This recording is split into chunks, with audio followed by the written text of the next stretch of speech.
හරි. දැන් අපි ඇනිලීන්ගේ සම්ප්‍රයුක්ත ව්‍යුහය ඇඳලා බලමු. ඉස්සල්ලාම මෙහෙමයි.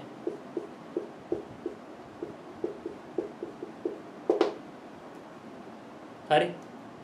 මම උඩ දෙන්නවා පොඩ්ඩක් මෙහා මොකක්ද මෙතන ඇනිලීන්ව. ඉස්සල්ලාම වෙන්නේ හොඳට බලන්න මේ යුගල මෙයා මෙතෙන්ට ලබා දෙනවා. මෙතන ඩබල් බොන්ඩ් එකක් හදනවා. ඒතර මේ ඉලෙක්ට්‍රෝන යුගල මෙතන කාබන් මතට යනවා. හරි. ඕකෙන් හැදෙනවා මෙන්න මේ වගේ කෙනෙක්. මෙතන කාබන් මත ඍණාරෝපණයක්, මෙතන ඩබල් බොන්ඩ් එකක්. මෙතන නයිට්‍රජන් මත ධනාරෝපණයක් තියෙනවා. හරි. ඊළඟට මොකද්ද වෙන්නේ? මෙතන තියෙන යුගල මෙතෙන්ට යනවා, මේ යුගල මෙතෙන්ට යනවා.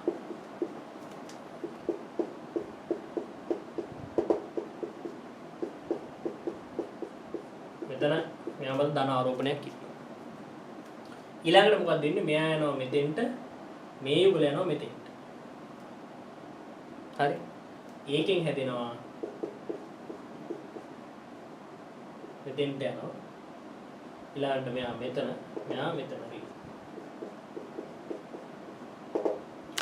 මෙතන ධනාරෝපණයක් තියෙනවා. හරි. අන්තිමට මොකද්ද වෙන්නේ? මේ යුගල ආපහු නයිට්‍රජන් මතට යනවා. මේ යුගල මෙතෙන්ට යනවා. හරි. නෝගේ අවසානයේට හැදෙනවා. එතන දුක් පැහැදිලිනේ.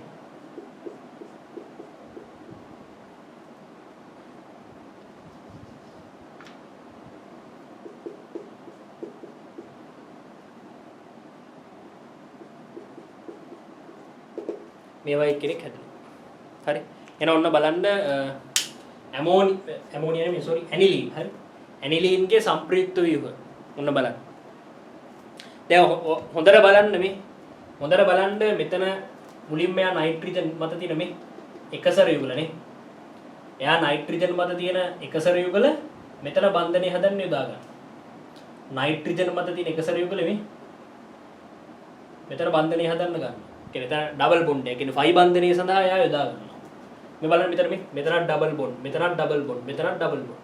මේ තැන් තුනේම ඩබල් බොන්ඩ් හදන්න. මොකද මෙතන ඩබල් බොන්ඩ් එකක් නැහැ. හරි. සෝරි. මෙතන ඩබල් බොන්ඩ් එකක් නැහැ. මේ තැන් තුනේම ඩබල් බොන්ඩ් හදන්න නයිට්‍රජන් මත තියෙන එකසර යුගල එයා භාවිතා කරනවා. නේ? මේ තැන් තුනේම ඩබල් බොන්ඩ් හදන්න මේ නයිට්‍රජන් මත තියෙන එකසර යුගල භාවිතා කරනවා. එහෙනම් ඇයි එයා මේ ව්‍යුහ හදන්නේ? ඇනිලීන් ඇයි මේ ව්‍යුහ හදන්නේ? තමන්ගේ ස්ථායීතාව උදෙසා. නේ? තමන්ව ස්ථායී කරගන්න තමයි මේ සම්ප්‍රයුක්ත ව්‍යුහ ටික හදන්නේ. ඇනිලීන් මේ විදිහට සම්ප්‍රයුක්ත ව්‍යුහ හදන්නේ තමන්ව ස්ථායී කරගන්න. තමන් ස්ථායී වෙන්න. තමන්වම ස්ථායී කරගන්න. ඉතින් මේ තමන්වම ස්ථායී කරගන්න ක්‍රියාවලියේදී නැත්තම් සම්ප්‍රයුක්ත ව්‍යුහ හදද්දී නයිට්‍රජන් මත තියෙන එකසර යුගල එයා යොදා ගන්නවා. එතකොට එයා ලුයිස් බෂ්මැක් විදියට ක්‍රියාත්මක වෙමින් වෙන ප්‍රභේද වලට ඒ ඉලෙක්ට්‍රෝන යුගල ලබා දෙන්නේ නැහැ. තමන්ව ස්ථායී කරගන්න එයා ඒ ඉලෙක්ට්‍රෝන යුගල යොදා ගැනීම තමයි කරන්නේ. ඒ කියන්නේ එයාගේ ලුයිස් බෂ්ම හැකියාව අඩුයි. කාට සාපේක්ෂවද? මෙන්න මේ වගේ ඇමීන වලට සාපේක්ෂව. මේ ප්‍රශ්නේ අපිට දෙලා තියෙන්නේ මේ ඇමීනේනේ. ඒතර මේ ඇමීනේ හොඳටම ලුයිස් බෂ්මැක් විදියට ක්‍රියාත්මක වෙනවා. ඒ නයිට්‍රජන් මත තියෙන එකසර යුගල එයා පහසුවෙන්ම වෙනත් ප්‍රභේදයකට ලබා දීලා කියන්නේ ඉලෙක්ට්‍රෝන උණ ප්‍රභේදයකට ලබා දීලා මෙයා ලුයිස් බෂ්මැක් විදියට ක්‍රියාත්මක වෙනවා. හැබැයි මේගොල්ලෝ ඇනිලීන් එහෙම නැහැ. ඇනිලීන් තමන්ව ස්ථායී කරගන්න නයිට්‍රජන් මත තියෙන එකසර යුගල යොදා ගන්නවා. හරි. ඒතොර එයාගේ ලුයිස් බෂ්මැක් හැකියාව ඇනිලීන්ගේ අඩුයි. කාට සාපේක්ෂව අඩු? මේ ඇමීනට සාපේක්ෂව ලුයිස් බෂ්මැක් විදියට ක්‍රියාත්මක වීම ඇනිලීන්ගේ අඩුයි. ඒ නිසා වඩාත් භාෂ්මික වෙන්නේ මේ ඇමීනේ. හරි. එන ඇනිලීන්ට වඩා මේ ඇමීනය වඩාත්ම භාෂ්මිකයි. හරි. එහෙනම් මේකට උත්තර ලියද්දි මොකද්ද කියන්න ඕනේ? ඔයගොල්ලෝ කියන්න ඕනේ මේ එතිල් ඇමීන්. මේ ඇමීනට ලුයිස් බෂ්මැක් විදිහට ක්‍රියාත්මක වෙන්න පුළුවන්. හැබැයි ඇනිලීන් ගත්තොත් ඇනිලීන් මේ විදිහට සම්ප්‍රයුක්ත ව්‍යුහ හදනවා. ඒක ඔයගොල්ලෝ අනිවාර්යෙන් සම්ප්‍රයුක්ත ව්‍යුහ ටික ඇඳලා පෙන්නන්න ඕනේ. ඒ සම්ප්‍රයුක්ත ව්‍යුහ හදද්දී මෙතන ෆයි බන්ධනය හදන්න නයිට්‍රජන් මත තියෙන එකසර ඉලෙක්ට්‍රෝන යුගලය එයා භාවිතා කරනවා. ඒ කියන්නේ තමන්ව ස්ථායී කරගන්න තමන්වම මුලින්ම තමන්ව ස්ථායී කරගන්න මේ නයිට්‍රජන් තමන් මත තියෙන එකසර ඉලෙක්ට්‍රෝන යුගල භාවිතා කරනවා. හරි. ඒ නිසා සම්ප්‍රයුක්ත ව්‍යුහ හදන්න එයා එකසර ඉලෙක්ට්‍රෝන යුගල භාවිතා කරන නිසා එයා ලුයිස් බෂ්මැක් විදිහට ක්‍රියාත්මක වෙන්නේ නැහැ. එහෙනම් වඩාත්ම භාෂ්මික මෙයා ඇනිලීන් වල භාෂ්මිකතාව ඊට වඩා අඩුයි කියන එක උතනින් පැහැදිලි වෙනවා. එහෙනම් ওই විදිහට අපිට ඒක පැහැදිලි කරන්න පුළුවන්.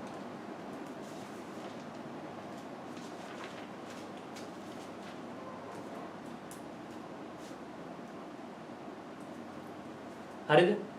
රයිට්. එහෙනම් ඊළඟට ඔගේ පරිවර්තන කිහිපයක් තියෙනවා ඊළඟට. මේ පරිවර්තන ටික බලමු. මම මේ මකනවා.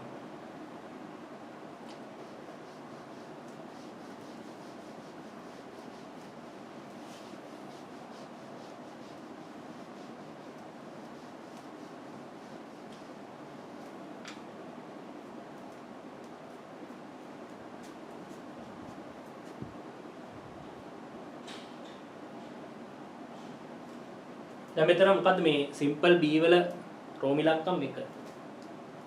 මෙන්න මෙයා දෙන්නේ. බෙන්සීන්ගෙන්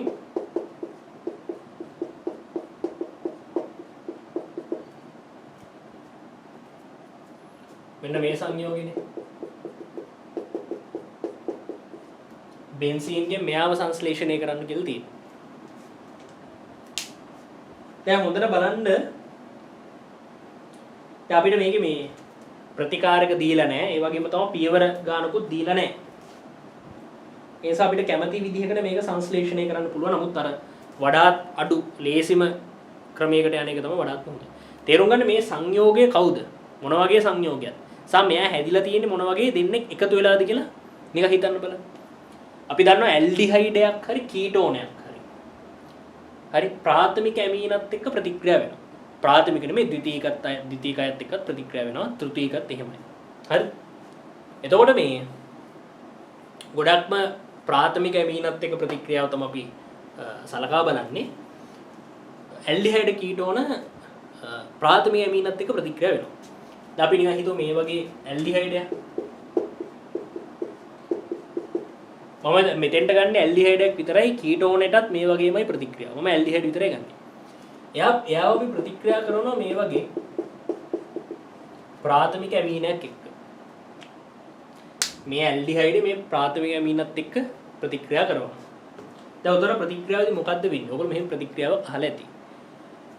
මේ ඇමීනේ මේ ප්‍රාථමික ඇමීනේ ඉන්න හයිඩ්‍රජන් පරමාණු දෙක මේ ඇල්ඩිහයිඩේ ඔක්සිජන් පරමාණුවත් එක්ක ජලාණුවක් විදියට පිට වෙලා යනවා. හරි? ජලාණුවක් විදියට පිට වෙලා යනවා.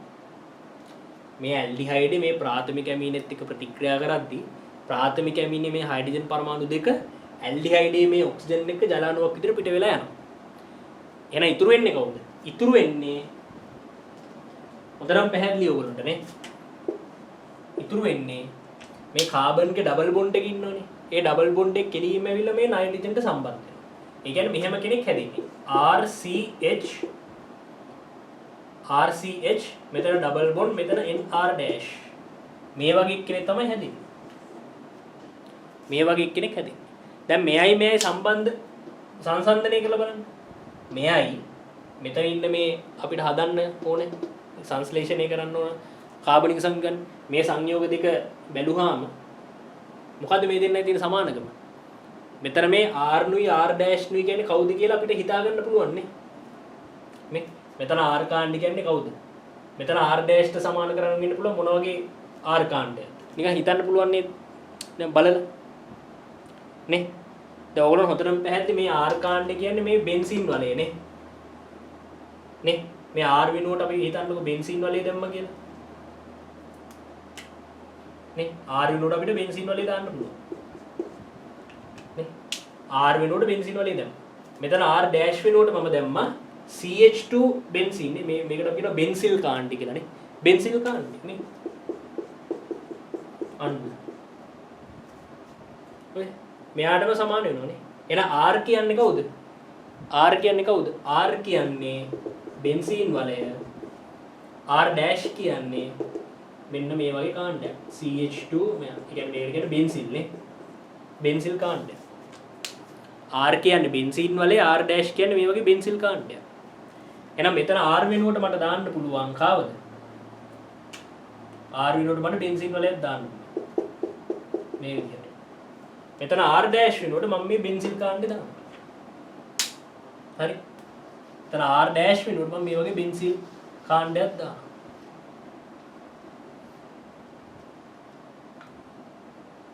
හරි මේ වගේ CH2 මෙන්න මේ වගේ එහෙනම් මේ වගේ ඇල්ඩිහයිඩ් එකකුයි මේ වගේ ප්‍රාථමික ඇමීන එකකුයි ප්‍රතික්‍රියා වෙලා තමයි තේරුම් ගන්න මෙයා හැදලා තියෙන්නේ. එහෙනම් අපි මොකද්ද කරන්න ඕනේ? මේ බෙන්සීන් වලින් මේ වගේ ඇල්ඩිහයිඩ් එකකුයි මේ බෙන්සීන් වලින් මේ වගේ ප්‍රාථමික ඇමීන එකකුයි හදාගත්තා නම් වැඩි ඉවරයි.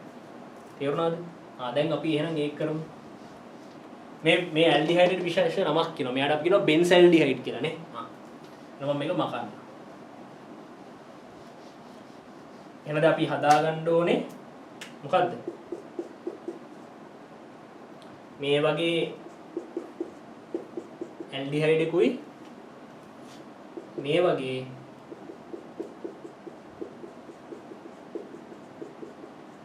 ප්‍රාථමික ඇමීන එකකුයි. හරි මේ වගේ ඇල්ඩිහයිඩ් එකකුයි මේ වගේ ප්‍රාථමික ඇමීන එකකුයි තමයි හදාගන්න ඕනේ. මොකද මේ දෙන්න ප්‍රතික්‍රියා වෙලා මෙයාව හදනවා. මේ දෙන්න ප්‍රතික්‍රියා වෙලා මෙයාව හදනවා. හරි? එනිසා දැන් මේ දෙන්නව හදාගන්න එක තමයි අපි කරන්නේ. මම මුලින්ම මෙහෙම කරනවා. මම මෙයාට දානවා CH3Cl නිර්ජලීය ඇලුමිනියම් ක්ලෝරයිඩ් යටතේ. හරි? එතකොට අපිට පැහැදිලි මේ වගේ කෙනෙක් ලැබෙනවනේ මෙතිල් බෙන්සීන්. මෙතිල් බෙන්සීන් වල ලැබෙනවා. හරි? ඔය මෙතිල් බෙන්සීන්ට පුළුවන් ආම්ලික KMNO හෝ දාන්න. හරි? දැන් මම පොඩ්ඩක් මේ දෙනව මකන්න මොකද මට මෙතන ඉඳ පිළිබඳ ප්‍රශ්නයක් එනවා. ඒ නිසා අපි මෙහෙම කරමු.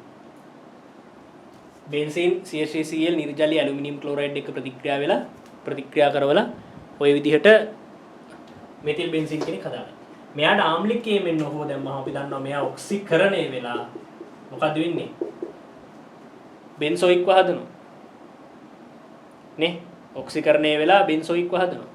මේ බෙන්සෝයික් දානවා ප්‍රබල ඔක්සි හාරකය. ලිතියම් ඇලුමිනියම් හයිඩ්‍රයිඩ් වගේ කෙනෙක් නේ. මේ ප්‍රතික්‍රියා ඔක්කොම මධ්‍යසාර යටතේ ඔයගොල්ලෝ ඉගෙන ගන්නවා. ඒවා අත්‍යවශ්‍යයි මෙතෙන්ට. හරි? මේ වගේ කාබොක්සිලික් අම්ලය ලිතියම් ඇලුමිනියම් හයිඩ්‍රයිඩ් ජලය සමග ප්‍රතික්‍රියා කෙරුවොත් මෙයා ඔක්සිහරණය වෙනවා. කාබොක්සිලික් ඔක්සිහරණය වුණාම හැදෙන්නේ කාවද?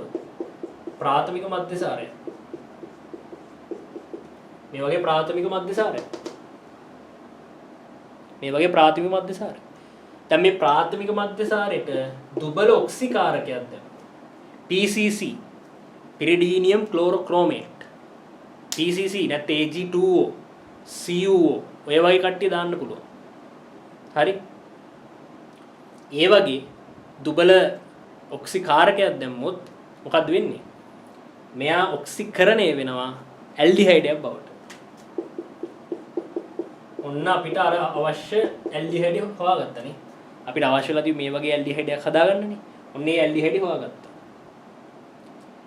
දැන් ප්‍රාථමික මධ්‍යසාරයකට ප්‍රබල ඔක්සිකාරකයක් දැම්මොත් තමයි ඒක කාබොක්සිලික් වලට ඔක්සිකරණය වෙන්නේ.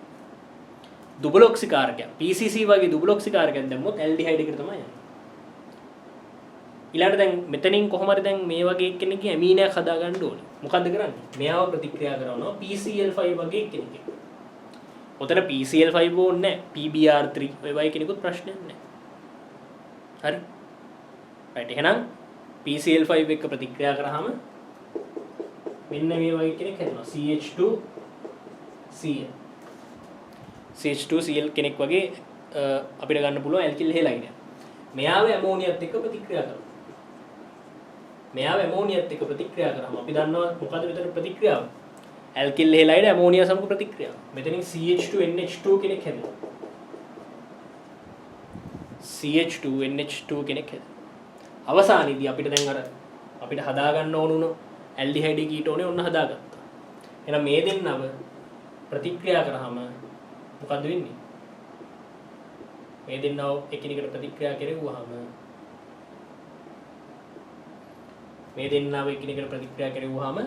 මේ සංයෝගය අවසානට ගන්න. හරි? අපිට අවශ්‍යුනේ මේ ඇල්ඩිහයිඩේ මේ ඇමීනේ හදාගන්න. ප්‍රාථමිකව. එහෙනම් අවසානයේදී ඔය වගේ අර සංයෝගේ අන්තිමට හදා ගන්න පුළුවන්. හරි? ඔන්න ඔය පරිවර්තනය උතනින් අපිට අවසන් කරන්න පුළුවන් කරලා.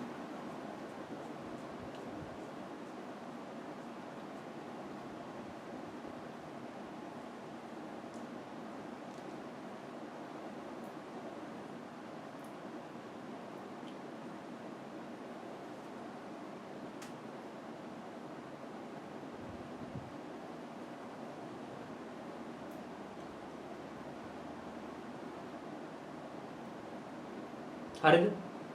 රයිට්. එහෙනම් අපි ඊළඟ පරිවර්තනය බලමු. තව පරිවර්තනයක් තියෙනවන්නේ. ඒක මම මකන්න. ඔබ දැන් මකන්න. මේක පොඩ්ඩක් බලාගන්න එහෙනම්. හොඳයි එහෙනම් මේක අපි රෝම ඉලක්කම් දෙවෙනි එක බලමු නේ. රෝම ඉලක්කම් දෙවෙනි කොටස බලන්නේ. අපිට මෙයාව දීලා තියෙනවා. මේ ප්‍රොපීන් ව දීලා තියෙන. හරි. මේ ප්‍රොපීන් ගෙන් අපිට මෙන්න මේ වගේ කෙනෙක්.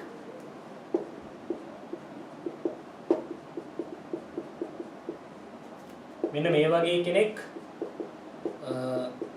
සංශ්ලේෂණයක නම් තමයි දීලා තියෙන්නේ. හරි. මේ වගේ කෙනෙක් සංශ්ලේෂණය කරන්න දීලා තියෙනවා. තේරුම් ගන්න එතනදී මේ එකම කාබනික සංයෝගයේ විදිහට ප්‍රොපීන්ව විතරක් පාවිච්චි කරන්න කියලා තමයි කියන්නේ. හරි. එකම කාබනික සංයෝග විදිහට ප්‍රොපීන්ව විතරලු පාවිච්චි කරන්න කියන්නේ. ප්‍රොපීන් හැර වෙන කෙනෙක් වෙන කාබනික සංයෝගයක් අපිට අතින් දාන්න බෑ. හරි. ප්‍රොපීන්ව විතර එකම කාබනික සංයෝගයක් හැටියට පාවිච්චි කරන්න පුළුවන්. පිටින් කිසිම කාබනික සංයෝගයක් අපිට දාන්න බෑ. එහෙම කෙනෙක් දාන්න වෙනවා නම් ඒ කෙනාවත් ප්‍රොපීන්ගෙන් අපිට සංශ්ලේෂණය කරලා තමයි දාන්න වෙන්නේ. හරි. එහෙනම් බලමු කොහොමද මේව සංශ්ලේෂණය කරන්න කියලා. අපි කොහොමද සංශ්ලේෂණය කරන්නේ? දැන් කෙනෙක්ට ඕන මෙහෙම කරන්න පුළුවන්. දැන් ඔයගොල්ලන්ගේ මේ උත්තර පත්‍රයේ හදන්න ඕන සංයෝගී කවුද කියලා තියලා තියෙනවනේ. ඒ නිසා මම පොඩ්ඩක් යවම අපර. මොකද මෙයාව තියාගෙන කරන්න ගියොත් මේ මෙතන ඉඩමදි ඒකයි. බෝඩ් එකේ ඉඩමදි. ඒකයි හරි. රයිට්. මම මෙයාව HBr එක ප්‍රතික්‍රියා කරනවා. හරිද? HBr එක ප්‍රතික්‍රියා කරවලා මෙන්න මේ වගේ ඇල්කිල් හේලයිඩයක් හදනවා.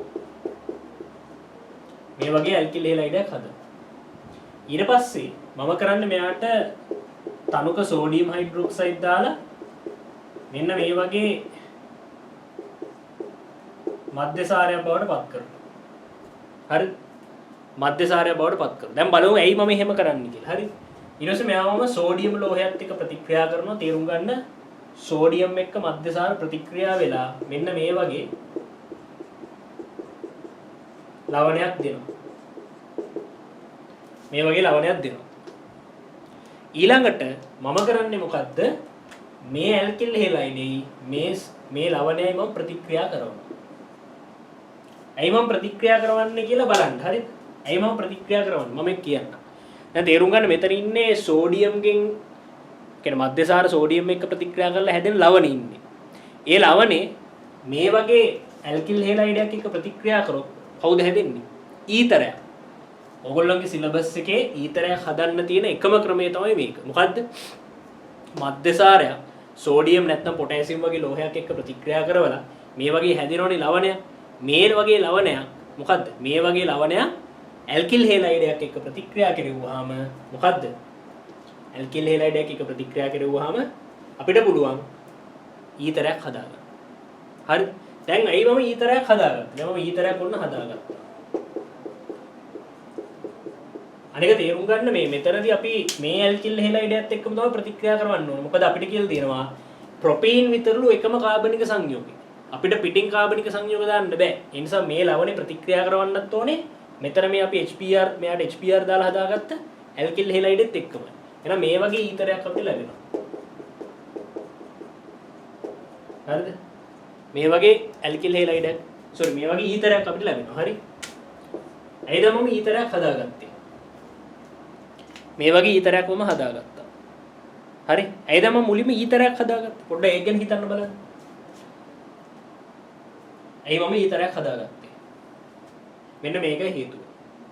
මට අවශ්‍ය වුණා මෙතන මේ ප්‍රොපීන් HBr එක ප්‍රතික්‍රියා කරවලා මෙතන ලැබෙන ඇල්කිල් හේලයිඩ් ඉන්නෝනේ. මේ ඇල්කිල් හේලයිඩෙන් ග්‍රීනාට් කෙනෙක් හදව ගන්න. මේ ඇල්කිල් හේලයිඩෙන් මෙතන මේ හැදුණු මේ ඇල්කිල් හේලයිඩ් ඉන්නේ. ඒ ඇල්කිල් හේලයිඩෙන් ග්‍රීනාට් කෙනෙක් හදාගන්න මට ඕන වුණා. හරිද? ග්‍රීනාට් කෙනෙක් හදාගන්න මට ඕන වුණා. ඒතර ග්‍රීනාට් හදද්දී අපිට තියෙන එකම බාධා තමයි මොකද්ද? මැග්නීසියම් වීලි ඊතරනේ දාන්න ඕන ග්‍රීනාට් හදන්න. ඒතර වීලි ඊතර දාන්නේ ඊතරයක් මට අතින් දාන්න බෑ. ඊතරයක් මෙයාගෙන්ම තමයි හදාගන්න ඕන. කාගෙන්ද? මෙයාගෙන්. ප්‍රොපීන්ගෙන්ම තමයි ඊතරයක් හදාගන්නේ. මොකද ඊතර කියලා කියන්නේ කාබනික සංයෝගය. එතකොට මෙතන ඇල්කිල් හේලයිඩෙන් ග්‍රීනාට් හදද්දී මැග්නීසියම් එක වීලි ඊතර මට අතින් දාන්න බෑ. මොකද ඊතරයක් දැම්මොත් ඒක පිටින් දාලා වුණා. නේ? එහෙනම් මේ ප්‍රොපීන්ගෙන්ම තමයි මම ඊතරයක් හදාගන්නේ. එහෙනම් මම ප්‍රොපීන්ගෙන් මේ විදිහට ඊතරයක් හදාගත්තා. ඒ ඊතරේ මම යොදා ගන්නවා මෙන්න මේ ඇල්කිල් හේලයිඩේ ග්‍රීනාට් කෙනෙක් බවට පත් කරන්න. එහෙනම් පළවෙනි වටේ දැන් ඕගොල්ලෝ මෙන්න මේ වගේ ඊතරයක් ලබා ගන්න ඕනේ. මේකම වෙන්න ඕනේ තව ක්‍රම තියෙන්නත් පුළුවන්. අපිට දැන් මෙතන ප්‍රතිකාරක දීලා නැහැ. මේක කරන්න පුළුවන් පියවර ගන්න දීලා නැහැ. කොහොමවත් ඕගොල්ලන්ට සාධාරණ කෙටි ක්‍රමයක් තියෙනවා නම් ඒක හරි. ඒ මගේ ක්‍රමය. එහෙනම් මුලින්ම ඊතරේ හදාගත්තා. ඔතෙන්ට වෙනකම් බලන්න.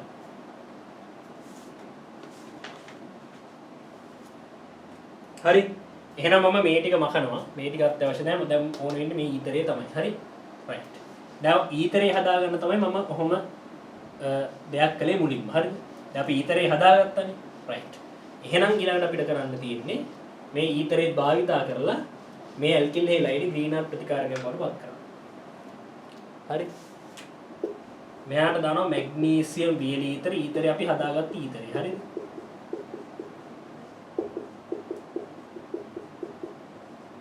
එහෙම ඊතරයක්. හරි. මේ වගේ ඊතරයක්. දැම්මහම මේ ඇල්කිල් හේලයිඩෙන් මට පුළුවන් මේ වගේ ග්‍රීනාට් කෙනෙක් හදාගන්න. මේ වගේ ග්‍රීනාට් කෙනෙක් හදාගන්න පුළුවන්. හරිද? දැන් මුල් වටේදී කරේ අපි ඊතරේ හදාගත්තා. මොකද මැග්නීසියම් වීලි ඊතරයක් ඕනේ.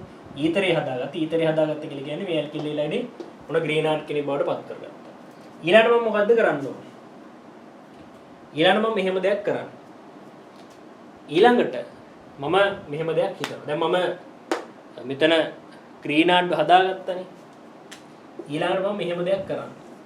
මට ඒකටත් පොඩ්ඩක් බෝඩ් එකේ ඉඩ ඕනේ. ඒ නිසා මම මෙහෙම කරා. හරි. කමක්. මේ ප්‍රොපීන් ඉන්නවනේ. මේ ප්‍රොපීන්ට මම HBr දානවා. හැබැයි දාන්නේ පෙරොක්සයිඩ් මාධ්‍යය. පෙරොක්සයිඩ් මාධ්‍යය තමයි HBr ව දාන්නේ. අපි දන්නවා පෙරොක්සයිඩ් මාධ්‍යනේ මාකෝනිකොෆ් නියමයට නේ පටහැනිවන හැසිරෙන්නේ උඩනේ. මොකද අපිට කියලා තියෙන්නේ මොකක්ද HBr වගේ ඇල්කිල් හේලයිඩ් ප්‍රොපීන් එක ප්‍රතික්‍රියා කරද්දී හයිඩ්‍රජන් පරමාණු සංඛ්‍යාව වැඩි ස්ථානට තමයි H බැඳෙන්නේ.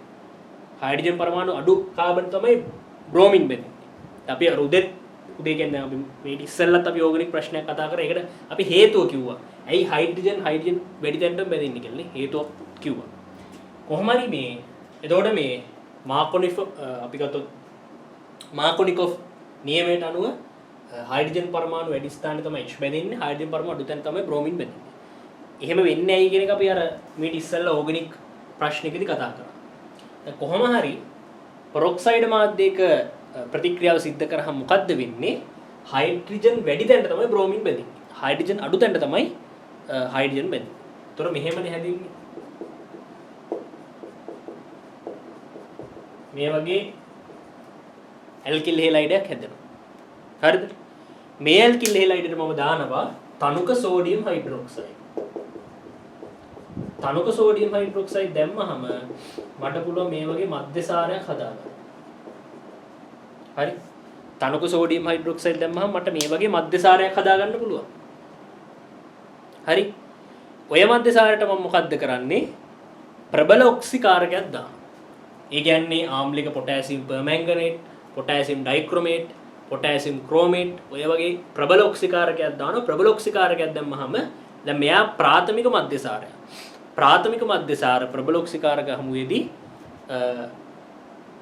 කාබොක්සිලික් අම්ල දක්වා ඔක්සිකරණය වෙනවා. හරිද? එහෙනම් මම මොකද්ද කරන්නේ? මෙයාට දානවා ආම්ලික potassium permanganate. හරි. ආම්ලික potassium permanganate. ආම්ලික potassium permanganate දැම්මම මට පුළුවන් මේ වගේ කාබොක්සිලික් අම්ලයක් හදාගන්න. හරි.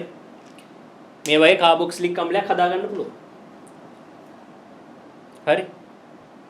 ඊළඟට මම මේකට දානවා PCl5. PCl5 දැම්මම මට පුළුවන් එයාගෙන් මේ වගේ අම්ල ක්ලෝරයිඩයක් හදාගන්න. හරි. ඒ වගේ අම්ල ක්ලෝරයිඩයක් හදාගන්න පුළුවන්. මම පොඩ්ඩක් මෙයාව පාත් කරලා පෙන්නන්න.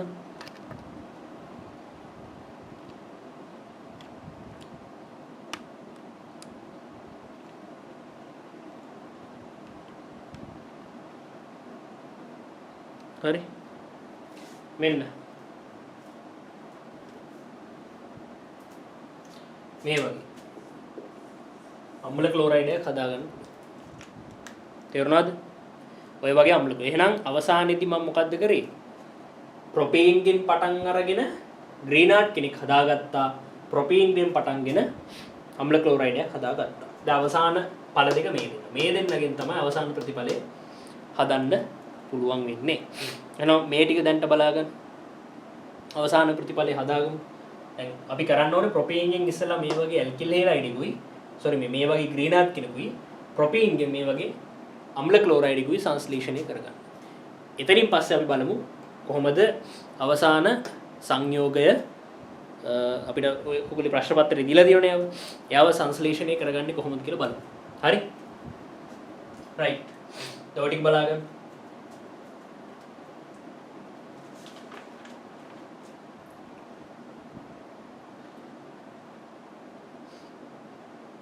හරි එහෙනම් අපි බලමු නේ.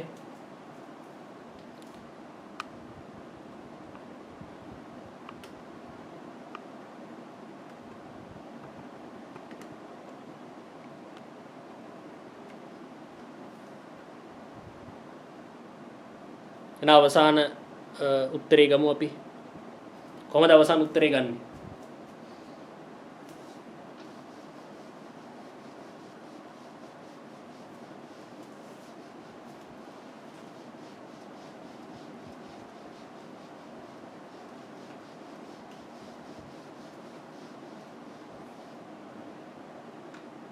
අපිට අන්තිමට ආවේ අපි අන්තිමට සංශ්ලේෂණය කරගත්තේ මේ වගේ අම්ල ක්ලෝරයිඩ් එකකුයි හරිද මේ වගේ අම්ල ක්ලෝරයිඩ් එකකුයි මෙන්න මේ වගේ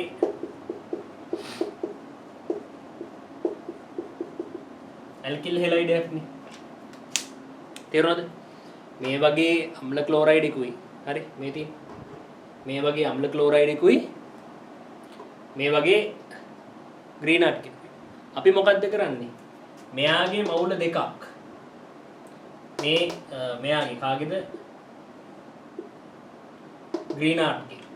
හරි. ග්‍රීනාඩ්ගේ මවුල දෙකක්. ග්‍රීනාඩ්ගේ මවුල දෙකක් මේ ඇල්කිල් හෙලයිඩ් එක්ක ප්‍රතික්‍රියා කරනවා. අපි දන්නවා මොකද්ද? ඇල්කිල් හෙලයිඩ් සම්පූර්ණයෙන්ම ග්‍රීනාඩ් ජල විච්ඡේදනයේදී මොකද්ද වෙන්නේ?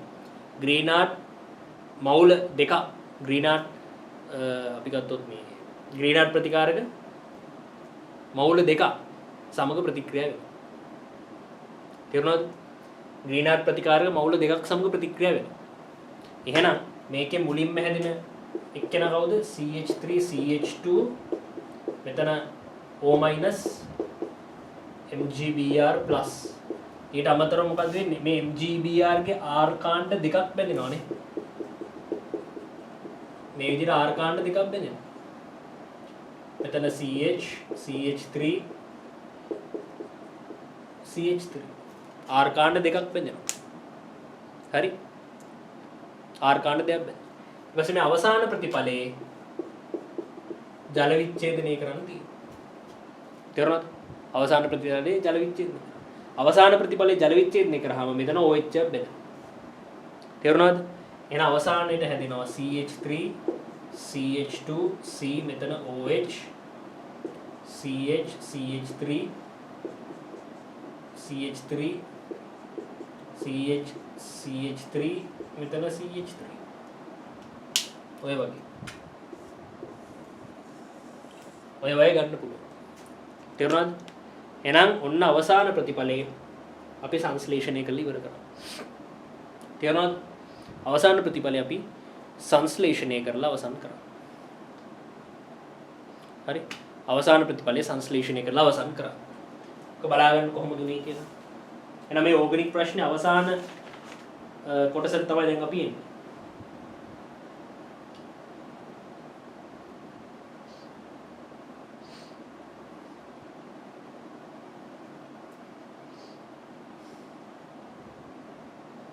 හරි?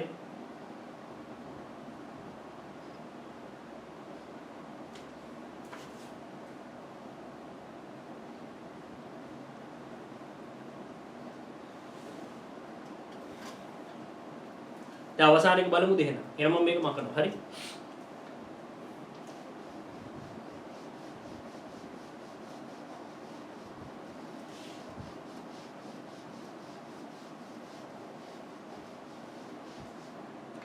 අවසාන ප්‍රශ්නේ බලමු. අවසාන ප්‍රශ්නේ අපිට කිසියම් කාබනික සංයෝගයක ව්‍යුහයක් දීලා තියෙනවා. මෙන්න මේ වගේ. OH මෙතන මේ වගේ අග්‍රස්ත හයිඩ්‍රජන් සහිත ඇල්කයින් නම් මෙතන ඉන්නේ. ඊළඟට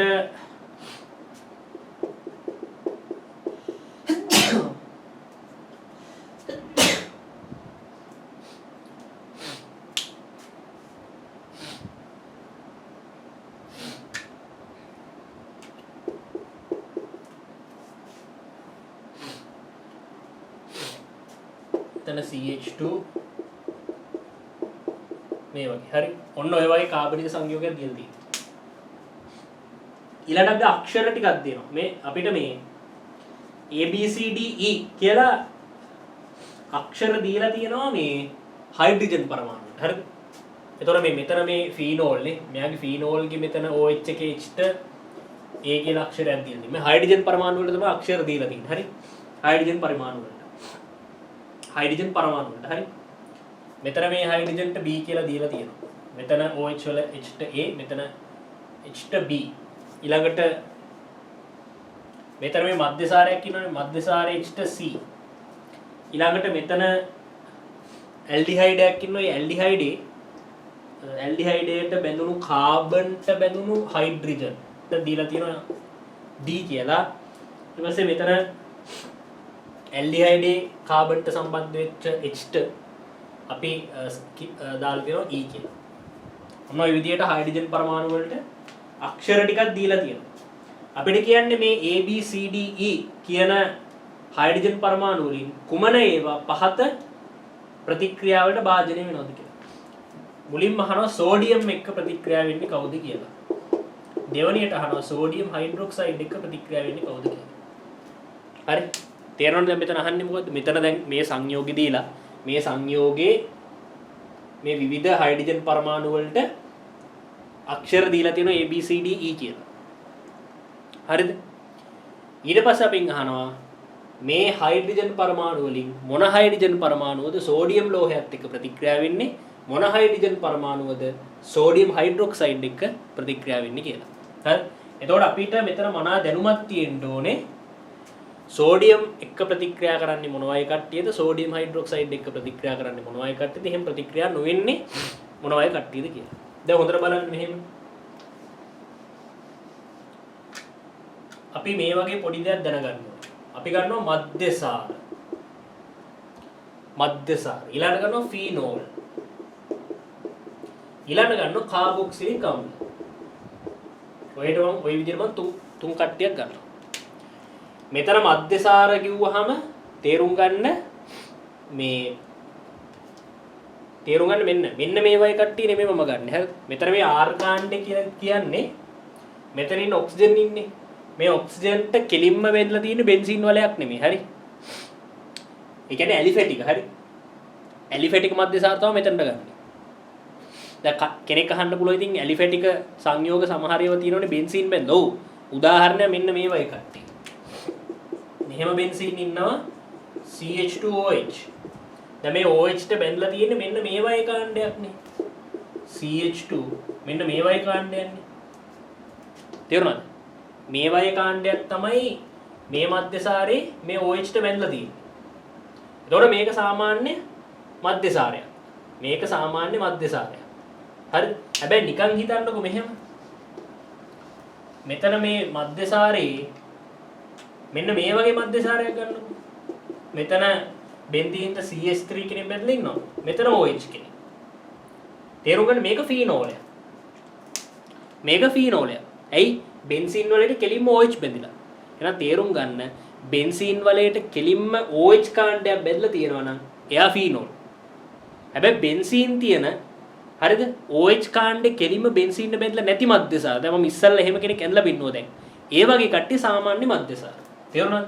ඉතින් ඒ වගේ බෙන්සීන් වල අඩංගු එහෙම නැත්නම් බෙන්සීන් වල අඩංගු නැති කෙලින්ම OH කාණ්ඩේ බෙන්සීන් වලට බැඳුනේ නැති එහෙම නැත්නම් ওই මෙතනෝල් එතනෝල් වගේ මධ්‍යසාර ඒ පොදුවේ මම මෙන්න මේ කොටසට ගන්නවා. ඒගොල්ලෝ මධ්‍යසාර. හරි. මෙතන ෆීනෝල්. ඒ ෆීනෝල් ගත්තාම මේ තනි ෆීනෝල් වෙන්නත් පුළුවන් මේ ෆීනෝල් වල මේ බෙන්සීන් වලට මොන හරි හැලජනයක් හරි මොකක් හරි කාණ්ඩයක් බැඳලා තියෙන්නත් පුළුවන්. හරිද? ඊළඟ මෙතන අපි ගත්තා කාබොක්සිලික්. මම තුන් කට්ටුවක් ගත්තා එහෙනම්. කවුද? මධ්‍යසාර ෆීනෝල් කාබොක්සිලික්. දැන් තේරුම් ගන්න ඕන දේ තමයි මේ තුන් දෙනාම සෝඩියම් ලෝහයත් එක්ක ප්‍රතික්‍රියා වෙනවා. මේ තුන් දෙනාම සෝඩියම් ලෝහයත් එක්ක ප්‍රතික්‍රියා වෙනවා. තේරුණාද? සෝඩියම් එක්ක මධ්‍යසාර ප්‍රතික්‍රියා වෙනවා, සෝඩියම් එක්ක ෆීනෝල් ප්‍රතික්‍රියා වෙනවා, සෝඩියම් එක්ක කාබොක්සිලික් ප්‍රතික්‍රියා වෙනවා.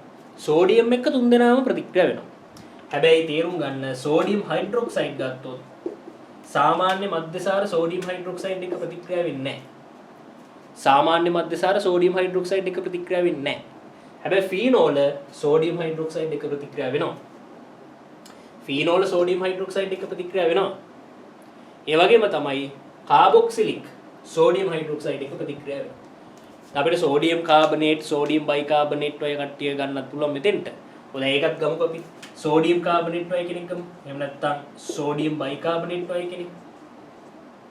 මේ දෙන්නයි මොකද කියන්නේ? සෝඩියම් කාබනේට්, සෝඩියම් බයිකාබනේට් මධ්‍යසාර එක්ක ප්‍රතික්‍රියා කරන්නේ නැහැ. ෆීනෝල් එක්ක ප්‍රතික්‍රියා කරන්නේත් නැහැ. කාබොක්සිලික් විතරයි සෝඩියම් කාබනේට්, සෝඩියම් බයිකාබනේට් එක්ක ප්‍රතික්‍රියා වෙන්නේ. දැන් ඔය වගේ පොඩි වගුවක් තියෙනවා නේ.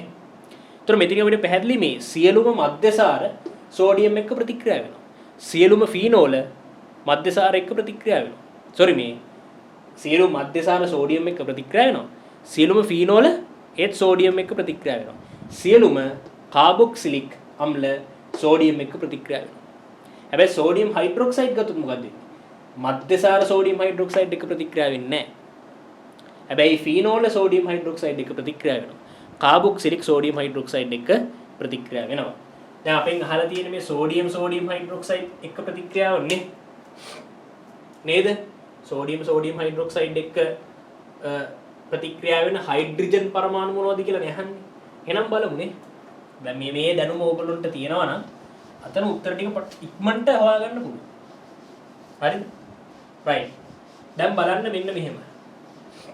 බලමු සෝඩියම් එක්ක ප්‍රතික්‍රියා කරන්නේ මොන වගේ හයිඩ්‍රජන්ලද කියලා. සෝඩියම් එක්ක ප්‍රතික්‍රියා වෙන්නේ නේ? සෝඩියම් එක්ක ප්‍රතික්‍රියා වෙන්නේ මොන වගේ හයිඩ්‍රජන්ලද කියලා බලමු. තේරුණාද? මොන බලන්න. තේරුම් ගන්න A. මේ A හයිඩ්‍රජන් කියන්නේ කවුද? මේ A හයිඩ්‍රජන් කියන්නේ ෆීනෝලයක් නේ. ෆීනෝලයක හයිඩ්‍රජන්. තේරුම් ගන්න ෆීනෝලයක හයිඩ්‍රජන් ආම්ලිකයි නේ. නේද? ෆීනෝලයක් ජලයේ දී වෙන්නේ කොහොමද? ෆීනෝලයක් ජලයේ දී වෙන්නේ මේ විදිහටනේ. එයා H+ පිට කරනවා. ඒතර තේරුම් ගන්න මේ හයිඩ්‍රජන් ආම්ලිකයි. මේ හයිඩ්‍රජන් ආම්ලිකයි. හරි? ඒ හයිඩ්‍රජන් ආම්ලිකයි. එහෙනම් මේ සිම්පල් A කියන හයිඩ්‍රජන් ආම්ලිකයි. එහෙනම් සාමාන්‍ය ෆීනෝලයක් නේ. ඒ ෆීනෝලෙත් එක්ක සෝඩියම්ට ප්‍රතික්‍රියා කරන්න පුළුවන්. එහෙනම් A කියන හයිඩ්‍රජන් පරමාණුව සෝඩියම් එක්ක ප්‍රතික්‍රියා වෙනවා. ඊළඟ B බලමු. බලන්න B කියන්නේ කවුද? B කියන්නේ අග්‍රස්ත හයිඩ්‍රජන් සහිත ඇල්කයිනයක්. තේරුම් ගන්න අග්‍රස්ත හයිඩ්‍රජන් සහිත ඇල්කයින මොකද්ද වෙන්නේ? ආම්ලිකයි. හරි? අග්‍රස්ත අපි නිකන් පොදුවේ මේ වගේ අග්‍රස්ත හයිඩ්‍රජන් සහිත ඇල්කයිනයක් ගත්තාම මේ ඇල්කයිනේ මේ හයිඩ්‍රජන් පරමාණු ආම්ලිකයි. ඇයි මේ කාබන් හයිඩ්‍රජන් කෙරීමට බැඳුණු කාබන් ගත්තොත් මේ කාබන් වටා ඉලෙක්ට්‍රෝන ගණන් තියුණයි. ව්‍යාජ ඉලෙක්ට්‍රෝන උණතාවක් අපි කියන්නේ. අපි එහෙම වචනින් කියන්නේ. ඒතොර හයිඩ්‍රජන්ගේ පැත්තේ ඉඳන් කාබන්ට ඉලෙක්ට්‍රෝන අදිනවා. ඒතොර මේ හයිඩ්‍රජන් පහසුවෙන්ම H+ හැටියට පිට වෙනවා. මෙයා සාමාන්‍ය තනුකම්ලයක හයිඩ්‍රජන් වගේම තමයි.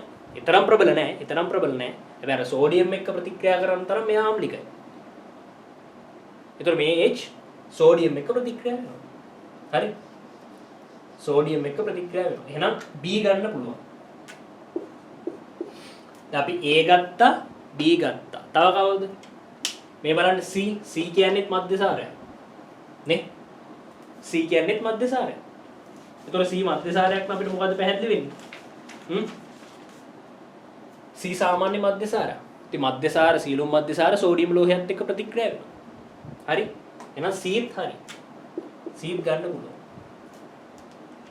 Cත් ගන්න පුළුවන්. තේරුණාද? Cත් ගන්න පුළුවන්. එතකොට ෆීනෝල සෝඩියම් එක්ක ප්‍රතික්‍රියා වෙනවා. අග්‍රස්ත හයිඩ්‍රජන් සහිත ඇල්කයින් ප්‍රතික්‍රියා වෙනවා. සාමාන්‍ය මධ්‍යසාරය. දැන් මේ මෙයා ගත්තොත් සාමාන්‍ය මධ්‍යසාරය නෙමෙයි. මේක සාමාන්‍ය ආර් කාණ්ඩය, මේතර OH. මේක සාමාන්‍ය මධ්‍යසාරය. හරි?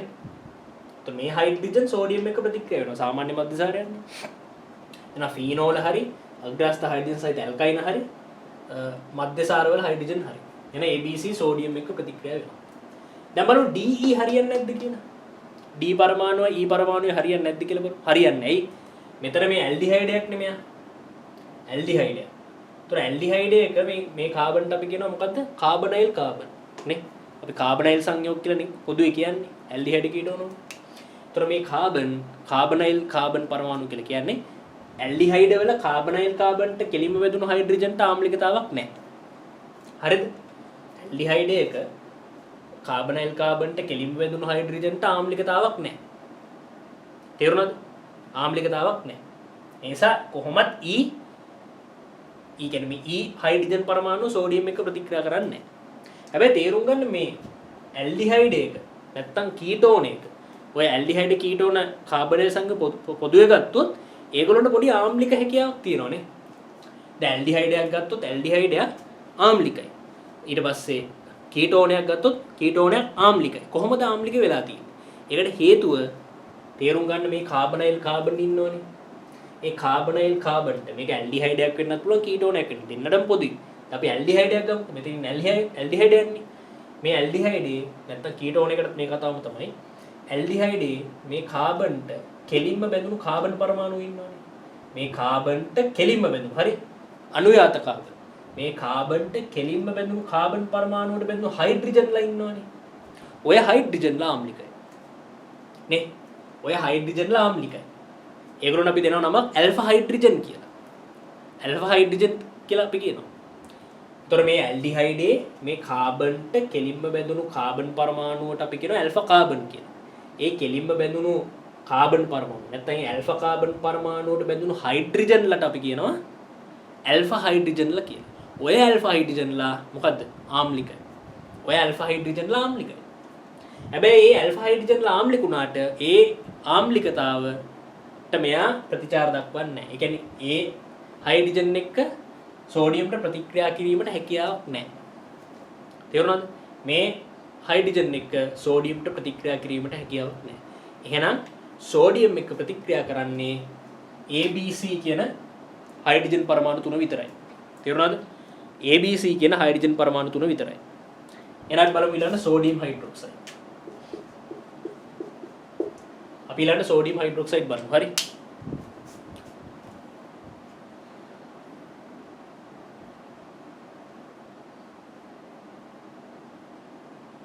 ඊළඟ අපි සෝඩියම් හයිඩ්‍රොක්සයිඩ් බලමු.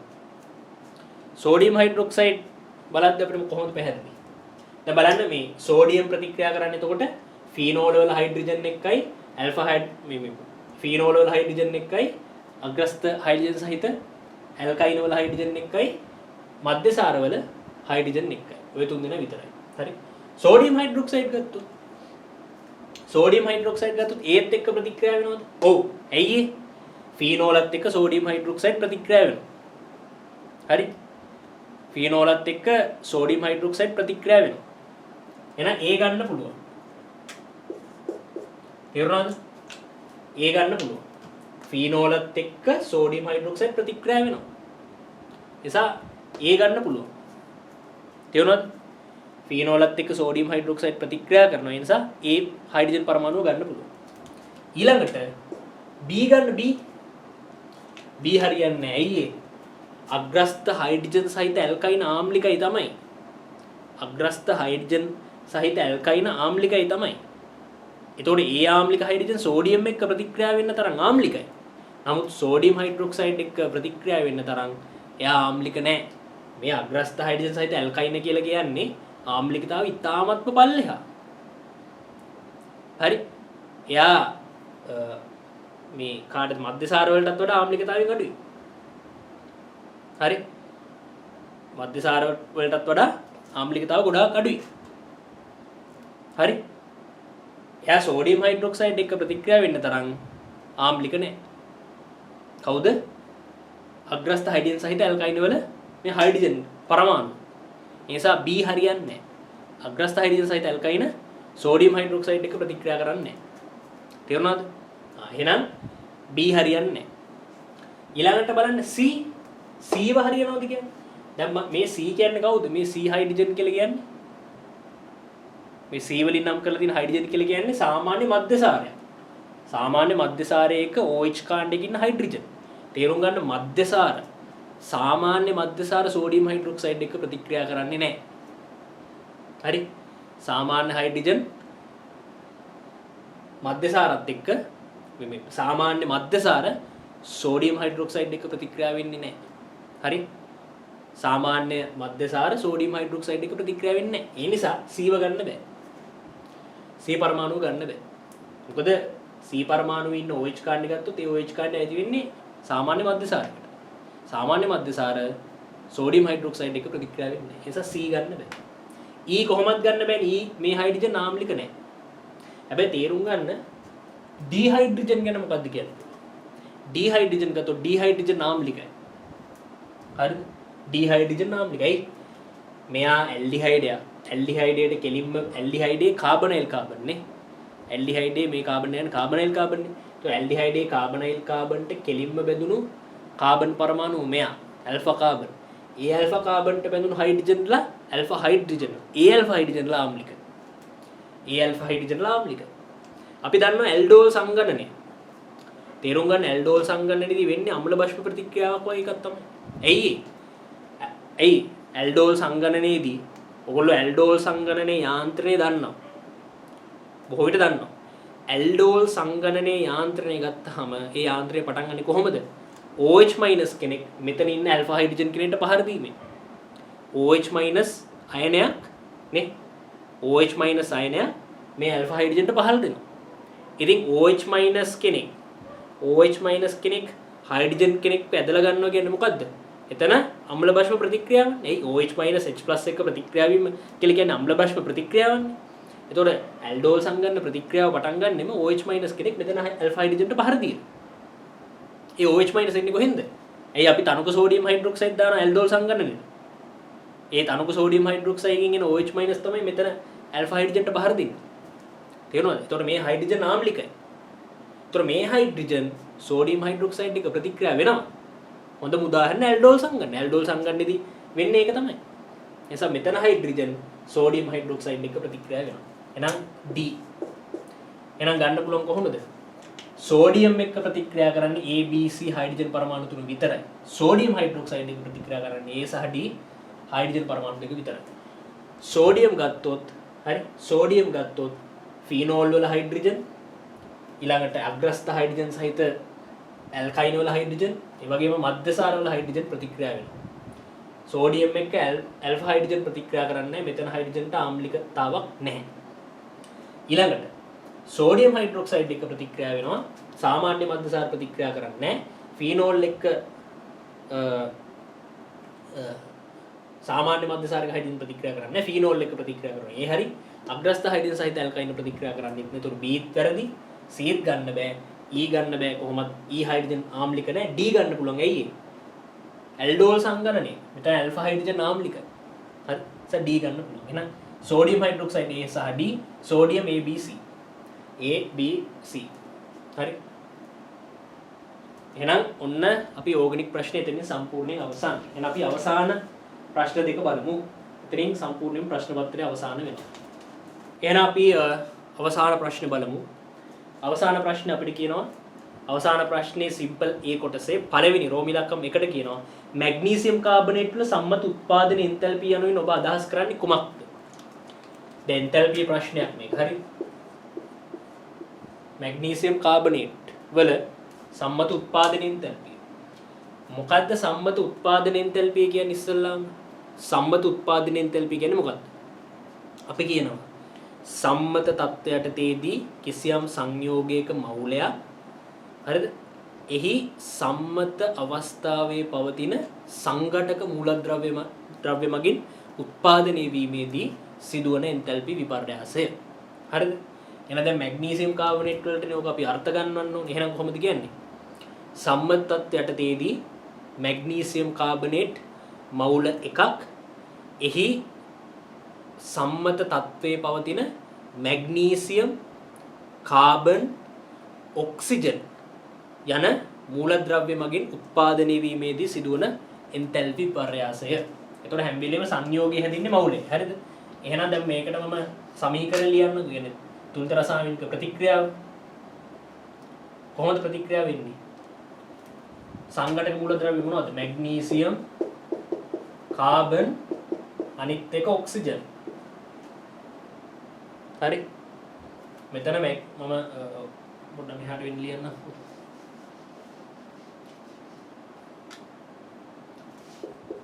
Magnesium carbon oxygen. Magnesium carbonate solid. හරි. මේක සම්මත තත්ත්ව දාන්න ඕනේ. අනිවාර්යෙන් එන්තැල්පියේදී සම්මත අවස්ථා දාන්න ඕනේ. භෞතික තත්ත්ව දාන්න ඕනේ. හරි. මැග්නීසියම් කාබනේට් මවුලයක්නේ. එහෙනම් මෙතන ඉස්සරහා සංගුණක එකයි. ස්ටොයිකියෝමෙට්‍රික සංගුණක එකයි. ඒ වගේම තමයි මේගොල්ලෝ සම්මත අවස්ථාවේ ඉන්න ඕනේ. සම්මත අවස්ථාව කියන්නේ සෙල්සියස් 25 කාම්‍ර උෂ්ණත්වය පැස්කල් 10.5 පීඩනය. මැග්නීසියම් ඝනය, කාබන් ඝනය, ඔක්සිජන් වායුව. දැන් මෙතන එකක් ඉන්න ඕනේ. එකක් තියාගන්න මෙතන ඔක්සිජන් 3යි. එහෙනම් මෙතන 3ක් ඉන්න මෙතෙන්ට 3 බෙදීම දෙකක් දාන්න ඕනේ. තේරුණාද? ඔන්න ඒකට දාලා රසායනික ප්‍රතික්‍රියාව. මැග්නීසියම් කාබනේට්ගේ උත්පාදන එන්තැල්පි විදහා දැක්වීමට දාලා තුලිත රසායනික සමීකරණය. හරිද? රයිට්. ඊළඟ අපිට රෝම ඉලක්කම් 2 ප්‍රශ්නයක් කියනවා. සම්මතත්වයටදී මැග්නීසියම් පටියකින් ග්‍රෑම් 0.1ක් වැඩිපුර තනුක HCl තුල දිය කළ විට උෂ්ණත්වය සෙල්සියස් 4.3කින් ඉහළ ගියා.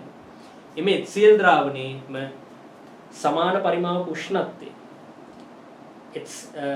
සෙල්සියස් 1කින් ඉහළ නැංවීමට ජූල් 500ක තාපයක් අවශ්‍ය බව වෙනත් පරීක්ෂණයකින් සොයා ගන්නා ලදී.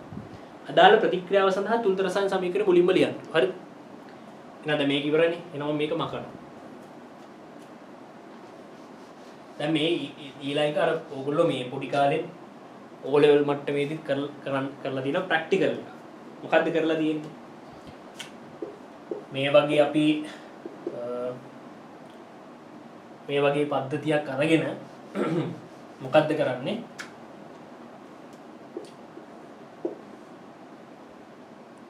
මේකේ HCl කියලා හිතන්නකෝ. තනුක හයිඩ්‍රොක්ලෝරික් අම්ලය ඉන්නේ. හරිද? තනුක හයිඩ්‍රොක්ලෝරික් අම්ලය. මේකට අපි මැග්නීසියම් පටියක් දානවා. මේකට මැග්නීසියම් පටියක් දානවා. ඔය මැග්නීසියම් පටියේ ස්කන්ධය 0.1 ග්‍රෑම්. හරිද? මැග්නීසියම් පටියේ ස්කන්ධය 0.1 ග්‍රෑම්. එතකොට දැන් මෙහෙම දිය කරාට පස්සේ මේ පද්ධතියේ උෂ්ණත්වය සෙල්සියස් අංශක 4.3කින් ඉහළ ගියා. පද්ධතියේ උෂ්ණත්වය සෙල්සියස් 4.3කින් ඉහළ ගියා. හරිද? පද්ධතියේ උෂ්ණත්වය සෙල්සියස් 4.3කින් ඉහළ ගියා. 4.0 හරි. 4.3කින් ලු පද්ධතියේ උෂ්ණත්වය ඉහළ ගියා. රයිට්. දැන් මේ පද්ධතිය තියෙනවනේ. මේ පද්ධතියේ ද්‍රවයේ ඉන්නවනේ. මේ ද්‍රවයේ කවුද? HCl. එතකොට මේ HCl මේ සාන්ද්‍රණයෙන් යුතු මේ සාන්ද්‍රණය කියන්නේ HCl යම් කිසි සාන්ද්‍රණයක් ඉන්නේ මේකේ.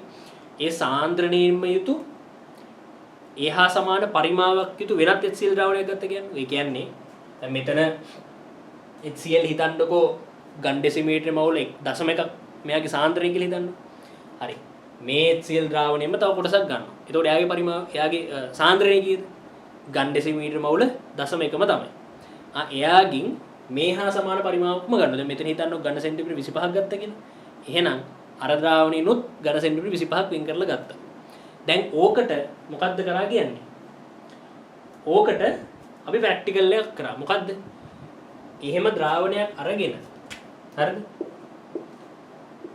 හරිද? දැන් මේ වගේම HCl ද්‍රාවණයක් අරගෙන හරි මේ හා සමාන සාන්ද්‍රණය සහ මේ හා සමාන පරිමාවක් සහිත HCl ද්‍රාවණයක් මේ විදිහට අරගෙන මොකද්ද කරේ? පොඩි ප්‍රැක්ටිකල් එකක් කරා. මේ උෂ්ණත්වය හරි උෂ්ණත්ව මානය හරි මෙතනත් උෂ්ණත්ව මානයක් ඉන්නවා හරි මෙතනත් උෂ්ණත්ව මානයක් ඉන්නවා. එතකොට මේ පද්ධතිය අරගෙන මේ පද්ධතියේ උෂ්ණත්වය සෙල්සියස් අංශක 1කින් ඉහළ නංවන්න ජූල් 500ක් අවශ්‍යයි කිව්වා. මේ පද්ධතියේ උෂ්ණත්වය සෙල්සියස් අංශ 1කින් ඉහළ නංවන්න ජූල් 500ක උෂ්ණත්වයක් අවශ්‍යයි කියලා හොයාගත්තා. එතකොට මොකද්ද මේකෙන් අදහස? මොකද්ද මේගොල්ලෝ මේ කියන්න හදන්නේ? සෙල්සියස් අංශක 1කින් මේ පද්ධති උෂ්ණත්වය සෙල්සියස් අංශක 1කින් ඉහළ නංවන්න ජූල් 500ක් අවශ්‍යයි. මොකක්ද ඒකෙන් අදහස් වෙන්නේ? මේ දීලා තියෙන්නේ මේ ද්‍රාවණීය තාපදාරිතාව නේද? නේ මේ ද්‍රාවණයේ උෂ්ණත්වය සෙල්සියස් අංශක 1කින් ඉහළ නංවන්න අවශ්‍ය ශක්තිය ජූල් 500 කියන එකේ අනිත් යටි තේරුම මොකද්ද? මොකද්ද යටි තේරුම? මේගොල්ලෝ මේ අපිට කියන්න හදන්නේ මේ පද්ධතියේ තාපදාරිතාව. මේ පද්ධතියේ තාපදාරිතාව. මොකද්ද තාපදාරිතාව කියලා කියන්නේ? අපි තාපදාරිතාව C කියලා නම් කරනවා නේ. C කියන සංකේතයෙන් අපි සාමාන්‍ය තාපදාරිතාව නම් කරන්නේ. මොකද්ද තාපදාරිතාව කියන එකේ තේරුම? මොකක්ද තාපදාරිතාව කියන එකේ තේරුම? කිසියම් පද්ධතියක උෂ්ණත්වය සෙල්සියස් අංශක 1කින් ඉහළ නංවන්න අවශ්‍ය කරන ශක්ති ප්‍රමාණය. මොකක්ද ඒකකේ? සෙල්සියස් අංශකයට ජූල්. තේරුණාද? සෙල්සියස් අංශකයට ජූල්. ඒක කෙල්විනේට ජූල් කිව්වත් එකයි සෙල්සියස් අංශකයට ජූල් කිව්වත් එකයි. මොකද හේතුව උෂ්ණත්ව වෙනසක් කෙල්වින් වලින් ගත්තත් ඊළඟට සෙල්සියස් වලින් ගත්තත් අගයන් දෙක සමානයි. ඒ නිසා කෙනෙක්ට ඒක සෙල්සියස් අංශකයට ජූල් කියන්නත් පුළුවන් කෙල්විනේට ජූල් කියන්නත් පුළුවන්. කොහොම වුණත් කිසියම් පද්ධතියක උෂ්ණත්වය සෙල්සියස් අංශක 1කින් ඉහළ නංවන්න අවශ්‍ය කරන ශක්තිය තමයි අපි කියන්නේ තාපදාරිතාව කියලා. ඒ පද්ධතිය. මොකක්ද විශිෂ්ට තාපදාරිතාව කියන්නේ? විශිෂ්ට තාපදාරිතාව විදිහට බලනවා මොකද්ද?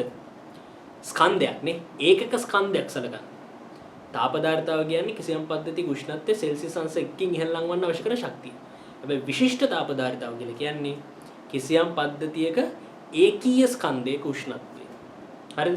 ඒ කියන්නේ කිලෝග්‍රෑම් එකක අපි සාමාන්‍යයෙන් කියන්නේ නේ. කිලෝග්‍රෑම් එකක නැත්තම් ඒකීය ස්කන්ධයක උෂ්ණත්වය සෙල්සියස් අංශක 1කින් ඉහළ නැංවීමට අවශ්‍ය කරන ශක්තිය අපි කියනවා මොකක් කියලාද?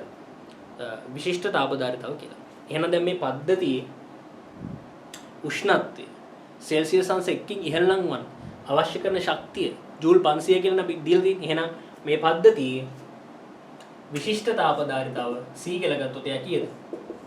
සෙල්සියස් අංශකයට ජූල් 500 නේ. ඒ සෙල්සියස් අංශක 1ක් ඉහළ නංවන්න ජූල් 500. එහෙනම් සෙල්සියස් අංශකයට ජූල් 500 කියලා හොම ගන්න පුළුවන්. තේරුණාද? එහෙනම් මේ පද්ධතිය ගත්තාම තේරුම් ගන්න මේ පද්ධතියේ උෂ්ණත්වය සෙල්සියස් අංශක 4.3කින් ඉහළ යනවා. හරිද? ලේසි වැඩි. මොකක්ද දැන් කරන් තියෙන්නේ? ඩෙල්ටා Q සමානයි C ඩෙල්ටා තීටා සමීකරණය ගන්න. ඔයගොල්ලෝ ෆිසික්ස් වලත් දන්නවනේ. දැන් අපි මෙතනදී හොයාගත්ත මේ අදාළ ප්‍රැක්ටිස් කියන්නේ මැග්නීසියම් පටිය දාලා කරන පද්ධතියේ විශිෂ්ට තාපදාරිතාව නෙමෙයි තාපදාරිතාව. තාපදාරිතාව සෙල්සියස් අංශකයට ජූල් 500 කියන එක දැන් අපි හොයාගත්තා. හරිද? එහෙනම් දැන් අපිට පොඩි වැඩක් මෙතන කරන්න තියෙනවා. මොකද්ද? මේ පද්ධතියේ ඔන්න අපි දැන් විශිෂ්ට තාපදාරිතාව නෙමෙයි තාපදාරිතාව. හරි? තාපදාරිතාව හොයාගත්තා. තාපදාරිතාව කීයද එහෙනම්? C සමානයි සෙල්සියස් අංශකයට ජූල් 500 කියලා හොයාගත්තා. මේ පද්ධතියේ තාපදාරිතාව සෙල්සියස් අංශකයට ජූල් 500 කියලා හොයාගත්තා. දැන් අපි යමු ප්‍රශ්න වලට. මේ මුලින්ම අහන්නේ අදාළ ප්‍රතික්‍රියාව සඳහා තුලිත සමීකරණය ලියන්න. හරි? අදාළ ප්‍රතික්‍රියාවට තුලිත රසායනික සමීකරණ ලියන්න. මොකද්ද ප්‍රතික්‍රියාව මෙතන වෙන්නේ? මැග්නීසියම් HCl සමග ප්‍රතික්‍රියාවනේ.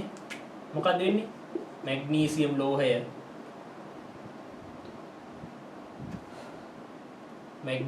ලෝහය දෙකක් HCl එක්වස් මෙතන හැදෙනවා මැග්නීසියම් ක්ලෝරයිඩ් එක්වස් මෙතන හයිඩ්‍රජන් ගෑස්.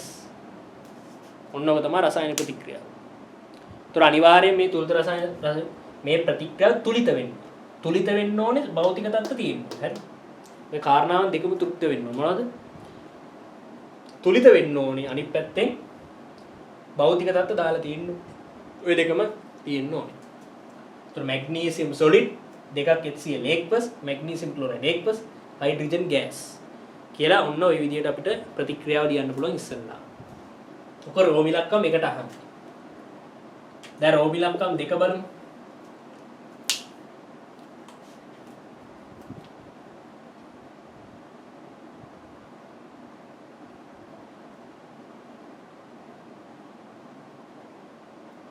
රෝමිලක්කම් දෙක බලමු. ඉහත පරීක්ෂණයේ සිදු තාප විපර්යාසය. එහෙනම් දැන් මම මේ ප්‍රතික්‍රියාව මකනවා. මට පොඩ්ඩක් ඉඩ ඕනේ නිසා. දැන් අපි මේ ප්‍රතික්‍රියාව දන්නවනේ හොඳටම. දැන් මේකෙ සිද්ධ වෙච්ච මේ තාප විපර්යාසය අහන්න. තාප විපර්යාසය. තාප විපර්යාසය කොහොමද ගන්නෙ? මොකද්ද? ඩෙල්ටා Q සමානයි C ඩෙල්ටා තීටා. නේ? තාප විපර්යාසය සමානයි තාපධාරිතාව වාරයක් උෂ්ණත්ව වෙනස. එහෙනම් ඩෙල්ටා Q කීයක් දෙන්නේ?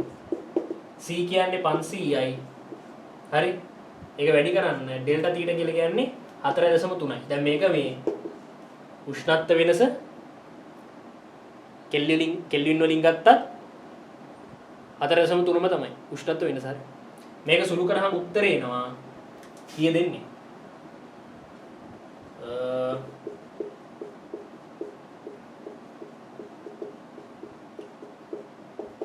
මේකට එනවා 2150 ජූල්. හරි.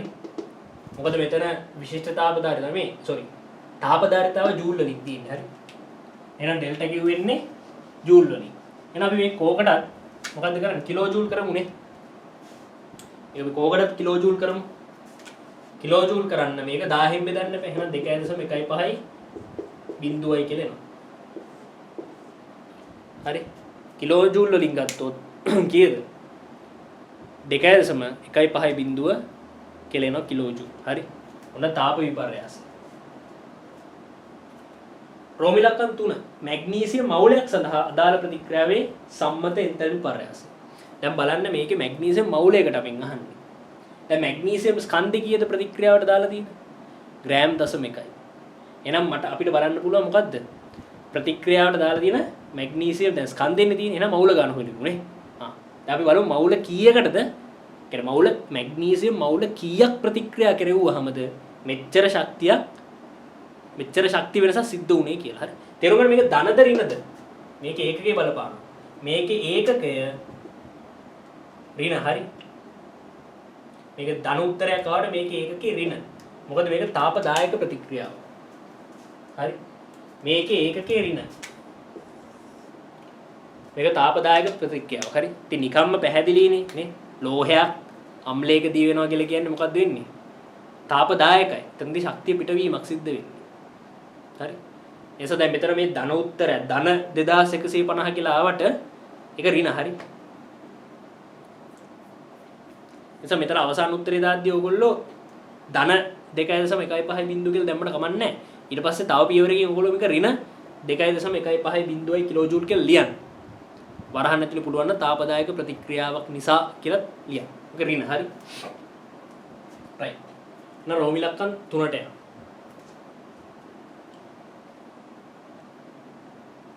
එහෙනම් මේ ටික මකන්න. හරි.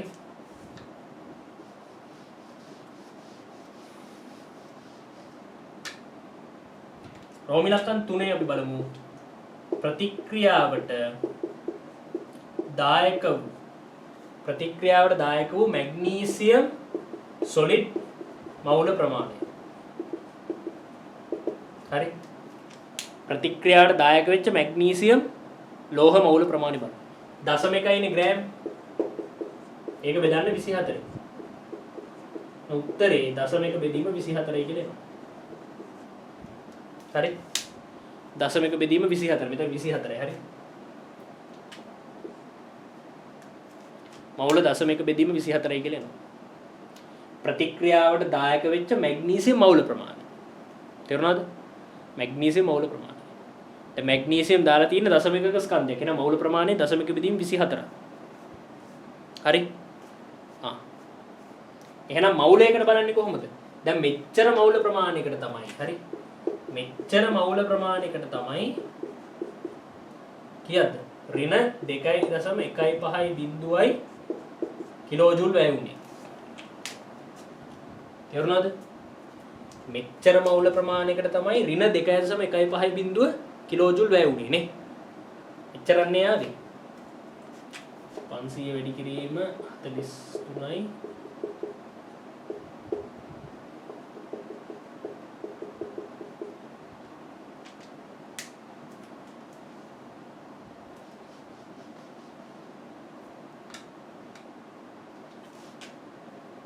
බලන්න ඒ අගේ හරිදාව කියලා.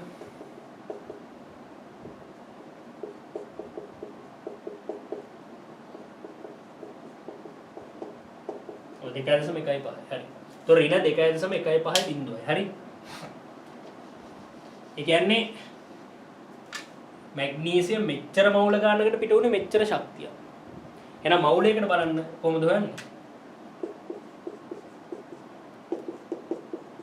මෙයා 24න් වැඩි කරලා 0.1කින් බෙදන්න. කිලෝජූල්. හරි. ඔතන සුළු කරාම යම්කිසි උත්තරයක් එයි. මවුලයට කීයක් දෙන්නේ? බලන්න සුළු කරලා. මෙයාගේ සුළු කරා. ඍණ 2.15 බිඳුව වැඩි කිරීම 24 බෙදීම 0.1යි.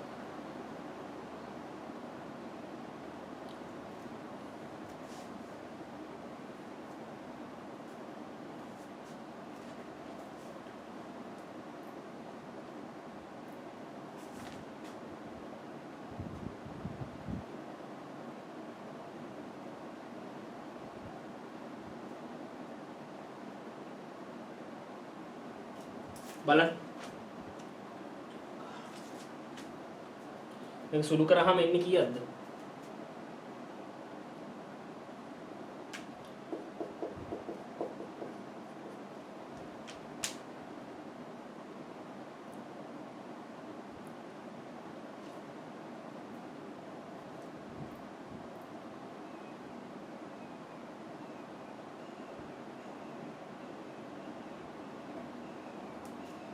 කීයක් දෙන්නේ?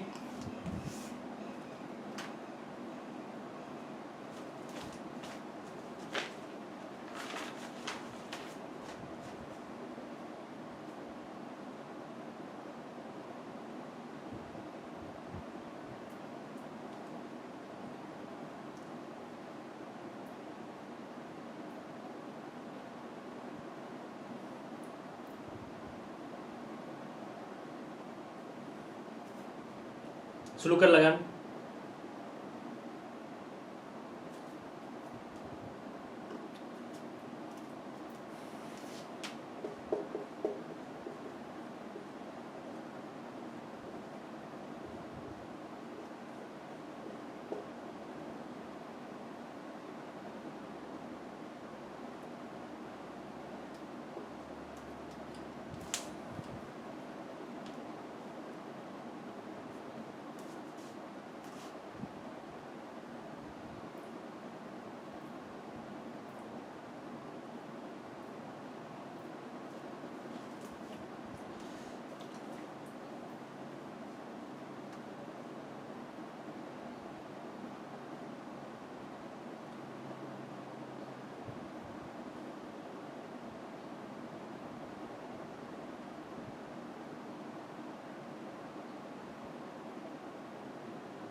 හරි.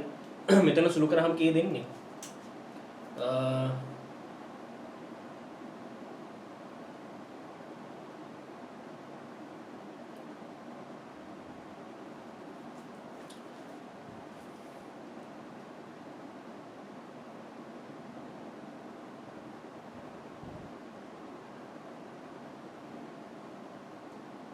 ඍණ 516ක් නේ. ඍණ 516ක් ඉන්නේ. කිලෝ ජූල් හරි. මවුලයට ගත්තොත් ඍණ 516ක් ඉන්නේ. ඍණ 516ක් උත්තරේ ඉන්නේ. මවුලයට ගත්තොත්. හරි.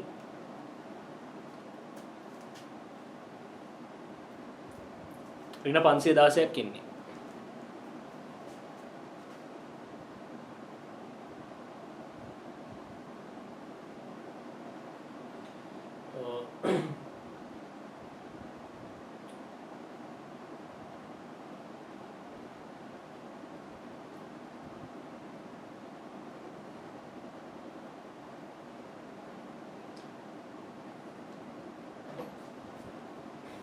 හරි.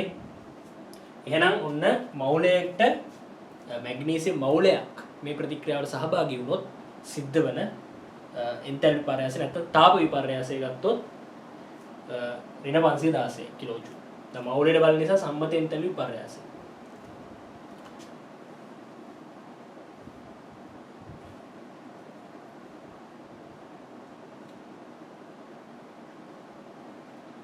හරි රයිට්.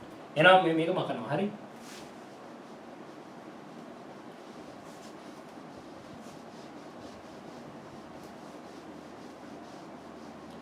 එහෙනම් මොකද්ද ඔය ඍණ 516 කියලා කියන්නේ? මැග්නීසියම් මෙන්න මේ ප්‍රතික්‍රියාවේ මැග්නීසියම් සොලිඩ් දෙකක් HCl එක ප්‍රතික්‍රියා කරලා මැග්නීසියම් ක්ලෝරයිඩ් ධන හයිඩ්‍රජන් ගෑස්. හරි. මැග්නීසියම් ඝන මැග්නීසියම් දෙකක් HCl එක ප්‍රතික්‍රියා කරලා මැග්නීසියම් ක්ලෝරයිඩ් ධන හයිඩ්‍රජන් ගෑස් මේ ප්‍රතික්‍රියාවට දාල එන්තැල්පි විපර්යාසය තමයි ඍණ 516 කියලා අපි හොයාගත්තේ. හරි.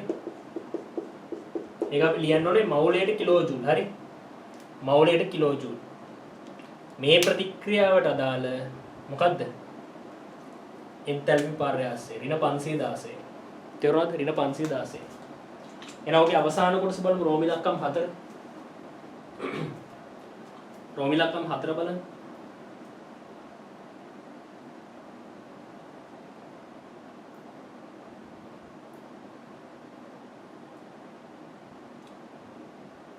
රෝම ඉලක්කම් 4. ඉහත පරීක්ෂණය හා සමාන පරීක්ෂණයක් මගින් මැග්නීසියම් කාබනේට් අණු HCl අම්ලයේ අතර ප්‍රතික්‍රියාවේ සම්මත එන්තැල්පි විපර්යාසය ඍණ 90යි කියලා හොයාගත්තා. තවද H2O සහ කාබන් ඩයොක්සයිඩ් වල සම්මත උත්පාදන එන්තැල්පි අගයන්නුත් මෙන්න මේ බව හොයාගත්තා. ඉහත දෙකේ තුන දැන් මේ අපි මේ හොයාගත්ත උත්තරෙත් උපයෝගී කරගෙන මැග්නීසියම් කාබනේට් වල උත්පාදන එන්තැල්පි හොයන්න. අන්න. මැග්නීසියම් කාබනේට් වල උත්පාදන එන්තැල්පි හොයන්න. අපි හේස් නියමයට යන්න ඕනේ. හේස් නියමයට යන්න නම් අර හේස් නියමයට දාලා චක්‍රය අපි ඇඳගෙන ඉන්න ඕනේ. මේ චක්‍රය ඇඳ ගැනීම තමයි කරගන්න ඕනේ. හරි. රයිට්. එහෙනම් දැන් මම මේක මකනවා.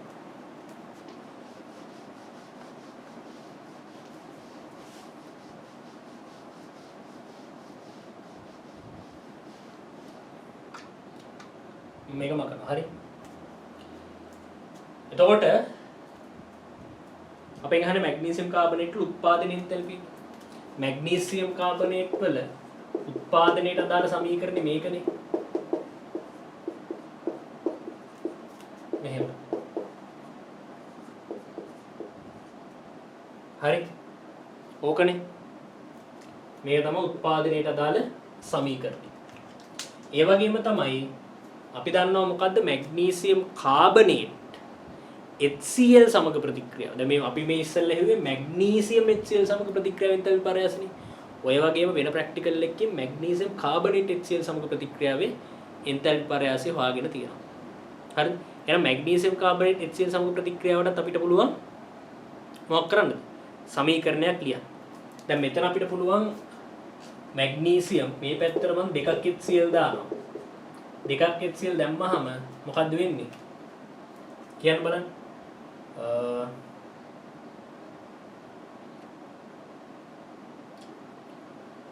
මැග්නීසියම් ක්ලෝරයිඩ් හැදෙනවා. හරිද? ඒකයි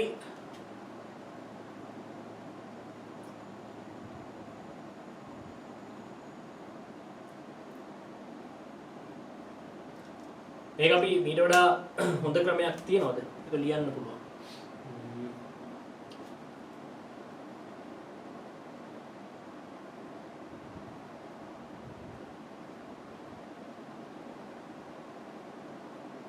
මේ වලින් මැග්නීසියම් ක්ලෝරයිඩ් නුයි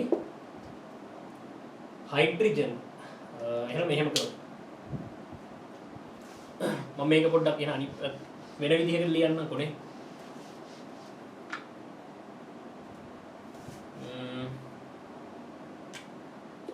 අපි දන්නවා මැග්නීසියම් කාබනේට් දෙකක් HCl එක ප්‍රතික්‍රියා වෙලා මැග්නීසියම් ක්ලෝරයිඩ් කාබන් ඩයොක්සයිඩ් සහ ජලයනේ හදන්නේ. කොහොමනේ ප්‍රතික්‍රියාවනේ? මැග්නීසියම් මෙයා සොලිඩ් මෙයා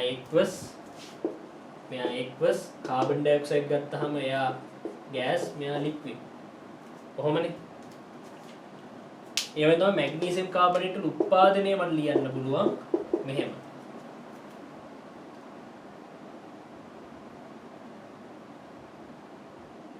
මෙතන solid 3/2 auto gas. ඔහොම ලියන්න පුළුවන්. හරි.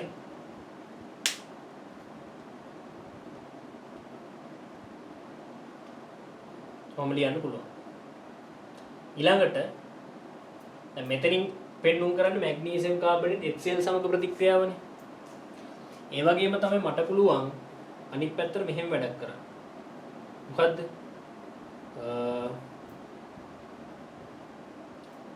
අනික දැන් මේ තුන් පැත්තේ සීලුම් පරමාණු තුලිත වෙන්නත් ඕනේ. මම මෙතෙන්ට දානවා දෙකක් HCl. ඇයි දෙකක් HCl දැම්මහම මොකද වෙන්නේ? මේ හොඳට බලන්න. මෙතන මැග්නීසියම් HCl ඉන්නවා. මැග්නීසියම් HCl එක්ක ප්‍රතික්‍රියාවෙන් මැග්නීසියම් ක්ලෝරයිඩ් මෙතන හැදිලා ඉන්නවා. තේරුණාද? එතකොට මෙතන ඉන්නවා මැග්නීසියම් ක්ලෝරයිඩ් උත්පාදනය. නේ? එහෙම ඉන්නවා. මේකට ඊට වඩා සාර්ථක ක්‍රමයක් අපි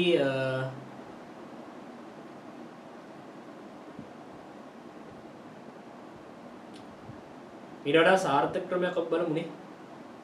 මම හිතන්නේ මේක එච්චරම සාර්ථක වෙන්නේ නැහැ වගේ. නෑ කමක් නෑ මෙහෙම හොඳයි. දැන් හොඳට බලන්න. මෙතන දැන් මෙයාගේ එන්තැල්පි අපි ඩෙල්ටා H1 කියලා ගමු. ඔය දැන් මැග්නීසියම් කාබනේට් HCl සමග ප්‍රතික්‍රියාවට දාලා එන්තැල්පි පරාස අපිට දත්තාගයක් දීලා තියෙනවා. ඊළඟ මේ හොඳට බලන්න මෙතන මේ මැග්නීසියම් කාබනේට් 3/2 O2 ඒ තුන් දෙනාත් එක්ක මෙන්න මෙතන තියෙනවා මැග්නීසියම් කාබනේට් එක් උත්පාදනය එන්තැල්පි නේ. මම ඒක ඩෙල්ටා H2 කියලා දාන්න. ඩෙල්ටා H2 කියලා දාන්න. මැග්නීසියම් කාබනේට් ඔක්සිජන් මේ තුන් දෙනාත් එක්ක මැග්නීසියම් කාබනේට් උත්පාදනයට අදාළ සමීකරණය මෙතන තියෙනවා. මේ මැග්නීසියම් කාබනේට් HCl සමග ප්‍රතික්‍රියාව. මේ magnesium carbon 3/2 O2 magnesium carbonate උත්පාදනයට අදාළ එන්තැල්පි තමයි මේ. හරිද? ඊළඟට මේ එහා පැත්ත ගත්තාම මේ හොඳට බලන්න මැග්නීසියම් 2ක් HCl සමග ප්‍රතික්‍රියාවෙන් මැග්නීසියම් ක්ලෝරයිඩ් හැදෙනවා. නේ මැග්නීසියම් 2ක් HCl එක්ක ප්‍රතික්‍රියා කරලා මැග්නීසියම් ක්ලෝරයිඩ් හැදෙනවා. එතකොට අපි අර මැග්නීසියම් 2ක් HCl එක්ක මැග්නීසියම් ක්ලෝරයිඩ් හැදෙන නේ සහ හයිඩ්‍රජන් හැදෙන ප්‍රතික්‍රියාව ගත්තනේ. තේරුණාද? එතකොට ඒ ප්‍රතික්‍රියාව ගත්තාම අපිට මොකද්ද පැහැදිලි වුනේ? මේ මැග්නීසියම් 2ක් HCl සමග ප්‍රතික්‍රියාව මැග්නීසියම් HCl වල දියවීමට අදාළ ප්‍රතික්‍රියාව එන්තැල්පි පාරාසත් අපි හොයාගත්තා. එහෙනම් ඒ ප්‍රතික්‍රියාව මෙතන තියෙනවා මැග්නීසියම් 2ක් HCl මේ පැත්තේ මැග්නීසියම් ක්ලෝරයිඩ් හැදෙනවා. එතකොට ඒක මෙතන තියෙනවා. හරිද? මම ඒක ඩෙල්ටා H3 කියලා දාන්නම්. හරි? ඩෙල්ටා H3 කියලා දාන්න. හරිද?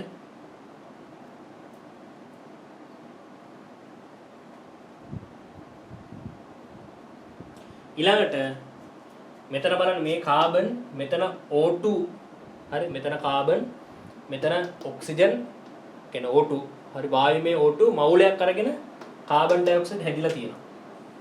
ඒක එක. ඒක ඩෙල්ටා H4 කියලා ගන්න. ඊළඟට මෙතන හයිඩ්‍රජන් මේ මෙතන HCl වල මෙතන හයිඩ්‍රජන් පරමාණු දෙකක් ඉන්නේ. මේ හයිඩ්‍රජන් පරමාණු දෙක මොකක්ද වෙන්නේ? මෙතන ඔක්සිජන් පරමාණුවක් එක්ක ප්‍රතික්‍රියා වෙනවා. හයිඩ්‍රජන් පරමාණු දෙකක් කියන්නේ මෙතන H2 හයිඩ්‍රජන් H2 අණුවක්.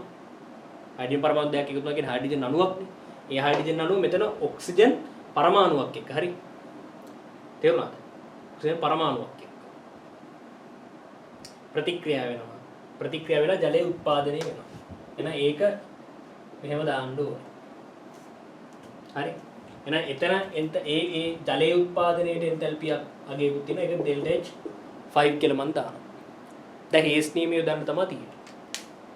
දැන් බලන්න මේ 3ට 3 මේ 3 මේ තුලිතද කියලානේ. මෙතන තියෙන පරමාණු ගාන මෙතන තියෙන පරමාණු ගානට මෙතන තියෙන පරමාණු ගාන මෙතන තියෙන පරමාණු ගානට සමානද කියලා බලන්න. දැන් මේ තැනට මැග්නීසියම් 1යි. කාබන් 1යි. ඔක්සිජන් මෙතන 3යි මෙතන ඔක්සිජන් 3යි. ඊට මෙතන හයිඩ්‍රජන් 2යි. ක්ලෝරින් 2යි. හරිනේ. මේ තැන් දෙක මැග්නීසියම් 1යි මැග්නීසියම් 1යි ක්ලෝරින් 2යි ක්ලෝරින් 2යි හයිඩ්‍රජන් 2යි හයිඩ්‍රජන් 2යි. හරි.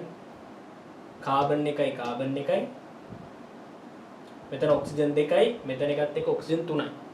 හරි. එහෙනම් මෙතන ඔක්කොම ඔක්සිජන් 3යි. මෙතන ඔක්සිජන් 2යි මෙතන ඔක්සිජන් 1යි. ඒත් ඔක්කොම 3යි නේ. එහෙනම් මෙතනත් 3යි. හරි. ওই විදිහ තමයි එන්නේ. තේරුණාද?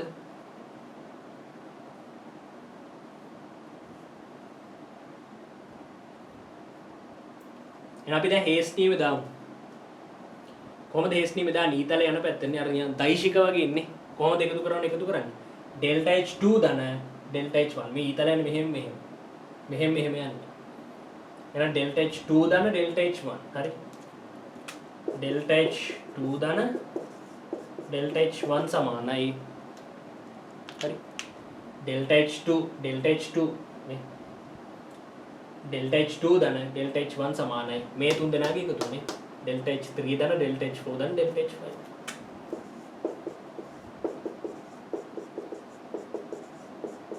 ඔහොම එන්නේ. දැන් අපිට හොයන්න තියෙන ඩෙල්ටා H2 නේ. මැග්නීසියම් කාබනේට් උත්පාදනය. එහෙනම් ඩෙල්ටා H2 උක්ත කරගෙන අනිත් පැත්තේ මේ පැත්තේ කට්ටිය එහා පැත්තට ගෙනියන්න. තේරුණාද? එහෙනම් ඩෙල්ටා H2 අපි සුළු කරලා ගමු.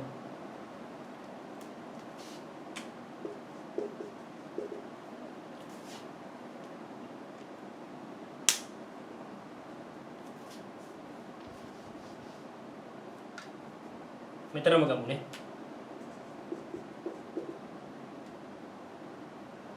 ඩෙල්ටා H3 කියන්නේ කවුද? මැග්නීසියම් 2ක් HCl එක්ක ප්‍රතික්‍රියා කරලා මැග්නීසියම් ක්ලෝරයිඩ් සහ හයිඩ්‍රජන් හදන ප්‍රතික්‍රියා. අපි රෝමී ලක්කන් 3 හොයාගත්ත එක. ඒ උත්තරේ කීයද ආවේ? ඍණ කීයද ආවේ? ඍණ 516 නේ. ඍණ කීයද ආවේ? ඒක ආවේ ඍණ 516ක් කියලා. ඍණ 516. ඩෙල්ටා H4 කියන්නේ කාබන් ඩයොක්සයිඩ් උත්පාදනය වීම එන්තැල්පිය. කීයද? ඍණ 393. බලන්න මවුලයක්ද කියලා බලන්න මේ. හරි කාබන් ඩයොක්සයිඩ් ඉස්සරහ එකයි නේ. එහෙනම් ඍණ 393 මවුලය. හොඳයි එහෙනම් අපි මේකේ උත්තරේ සුළු කරලා ගමු. ඍණ 393යි. ඊළඟට ජලයේ ඍණ 285යි. ජලයේ ඍණ 285යි. ඍණ ඩෙල්ටා H1 කියන්නේ මැග්නීසියම් HCl සමග ප්‍රතික්‍රියාව එන්තැල්පි ප්‍රාසය සම්බන්ධ එන්තැල්පි ප්‍රාසය. අපි ඒක මුලදී හොයාගත්තා. කීයද ඒක? ඍණ 516 නේ. ඔව්. ඒක ඍණ 516 නෑ. අපි ඒක ඩෙල්ටා H ලියුවා. හරි. ඩෙල්ටා H1 කියන්නේ ඩෙල්ටා H1 කියලා කියන්නේ මැග්නීසියම් කාබනේට් HCl සමග ප්‍රතික්‍රියාවේ සම්බන්ධ එන්තැල්පි විපර්යාසය. හරිද? ඒකේ අගය අපි දීලා තියෙනවා. කීයද? ඍණ 90යි කියලා. එහෙනම් මේ ටිකේ මේකේ උත්තරේ සුළු කරලා ගන්න. ඒතකොට ඩෙල්ටා H2 ගේ අගය ලැබෙයි. හරි? ඒතකොට මේකේ අගය සුළු කරලා ගත්තාම එනවා කීයද? හරි? මේකේ අගය සුළු කරලා බලන්න. සුළු කරලා ගත්තාම එනවා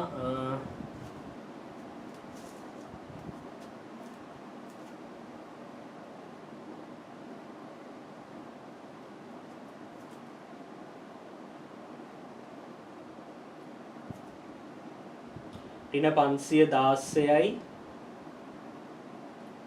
ඍණ 516 ඍණ 393 ඍණ 285 ධන ඍණ 1104ක් එනවා. ඍණ 1104යි කිලෝජූල් මවුලට කිලෝජූල් ඍණ 1104ක් එනවා. මේක සුළු කරලා ගත්තාම උත්තර එනවා ඍණ 1104. තේරුණාද?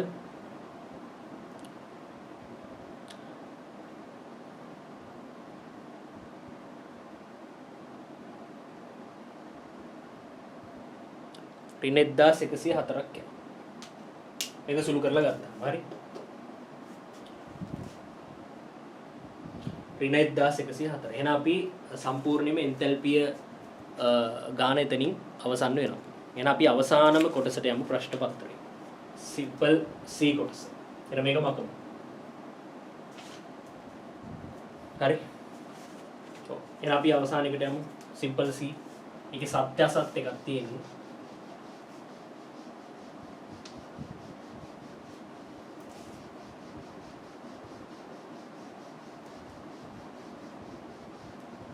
සත්‍ය අසත්‍ය එකක් තියෙන්නේ. ඒක බලමු.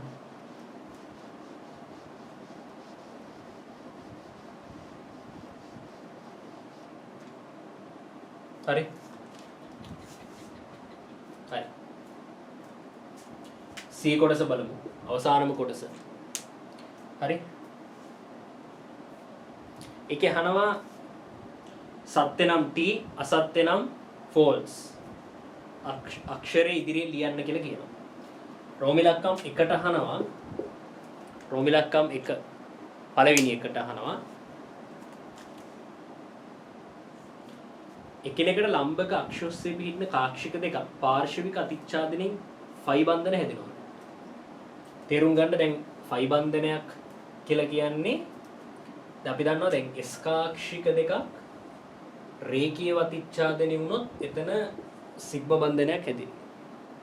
ඒ වගේම තමයි S කාක්ෂිකයක් P කාක්ෂිකයක් එක්ක ඒකත් රේඛීය අතිච්ඡාදනය වුණාම සිග්ම බන්ධනයක් හැදෙනවා.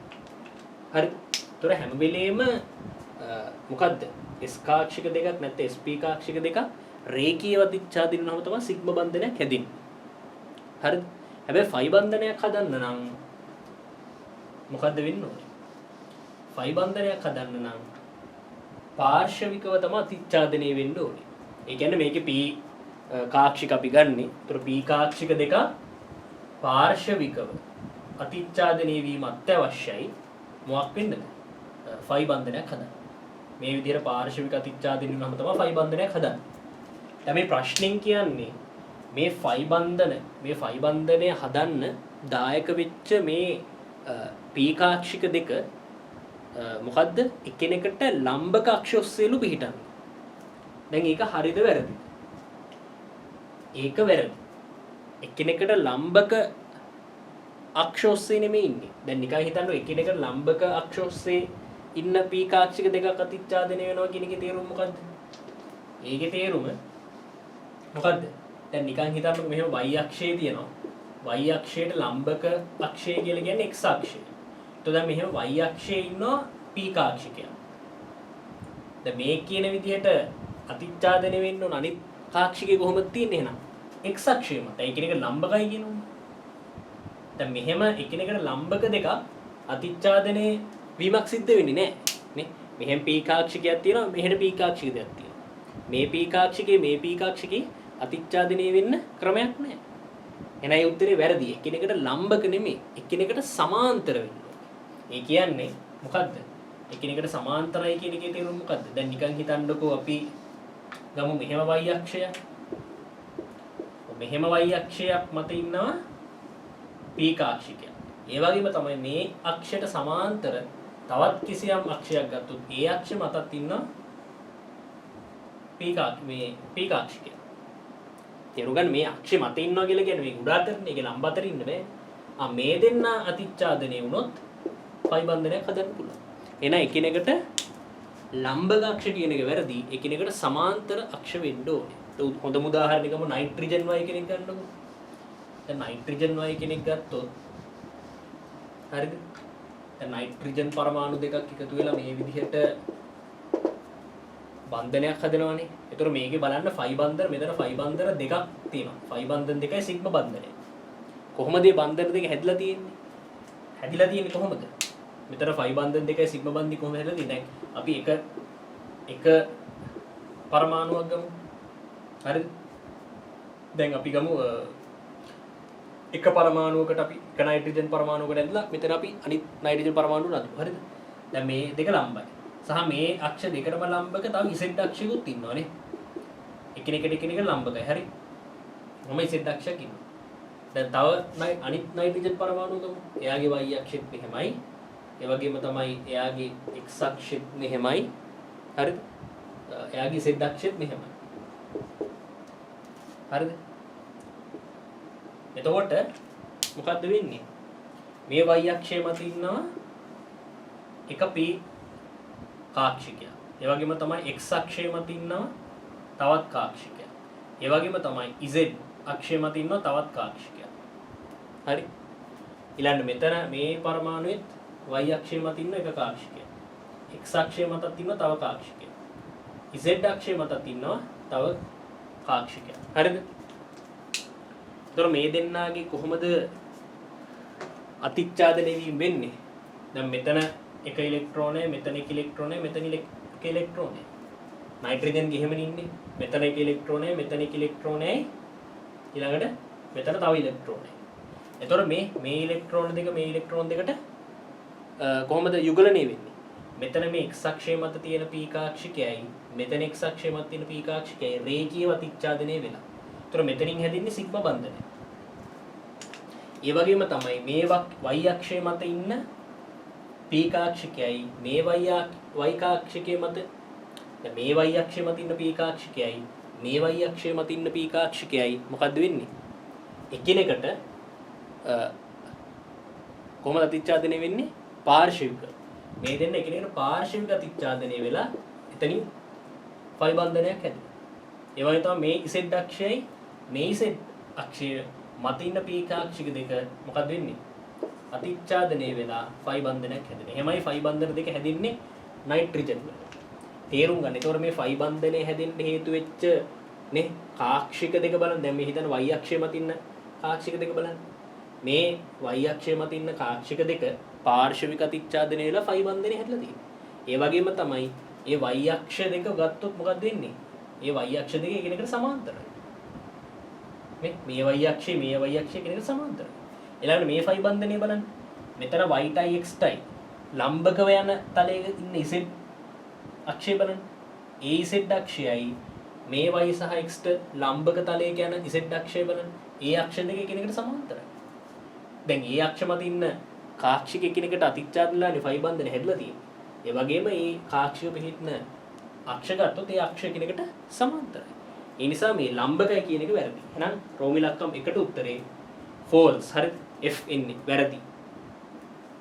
රෝමි ලක්කම් දෙක බලන්න එහෙනම්. රෝමි ලක්කම් දෙක බලමු. දැන් රෝමි ලක්කම් එක කතා කරේ. ඊළඟ රෝමි ලක්කම් දෙක.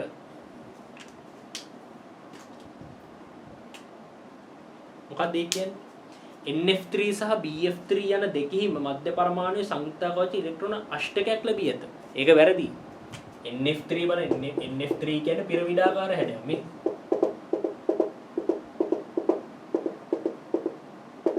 BF3 කියන්නේ තලීය ත්‍රිකෝණාකාර මේ වගේ විදිහක් තියෙනවා. හරි? NF3 ට තියෙන මේ වගේ පිරමීඩාකාර ව්‍යුහයක්. මෙයාට තලීය ත්‍රිකෝණාකාර. දැන් නයිට්‍රජන් අෂ්ටකේ හදාගන්නේ 1 2 3 4 5 6 7 8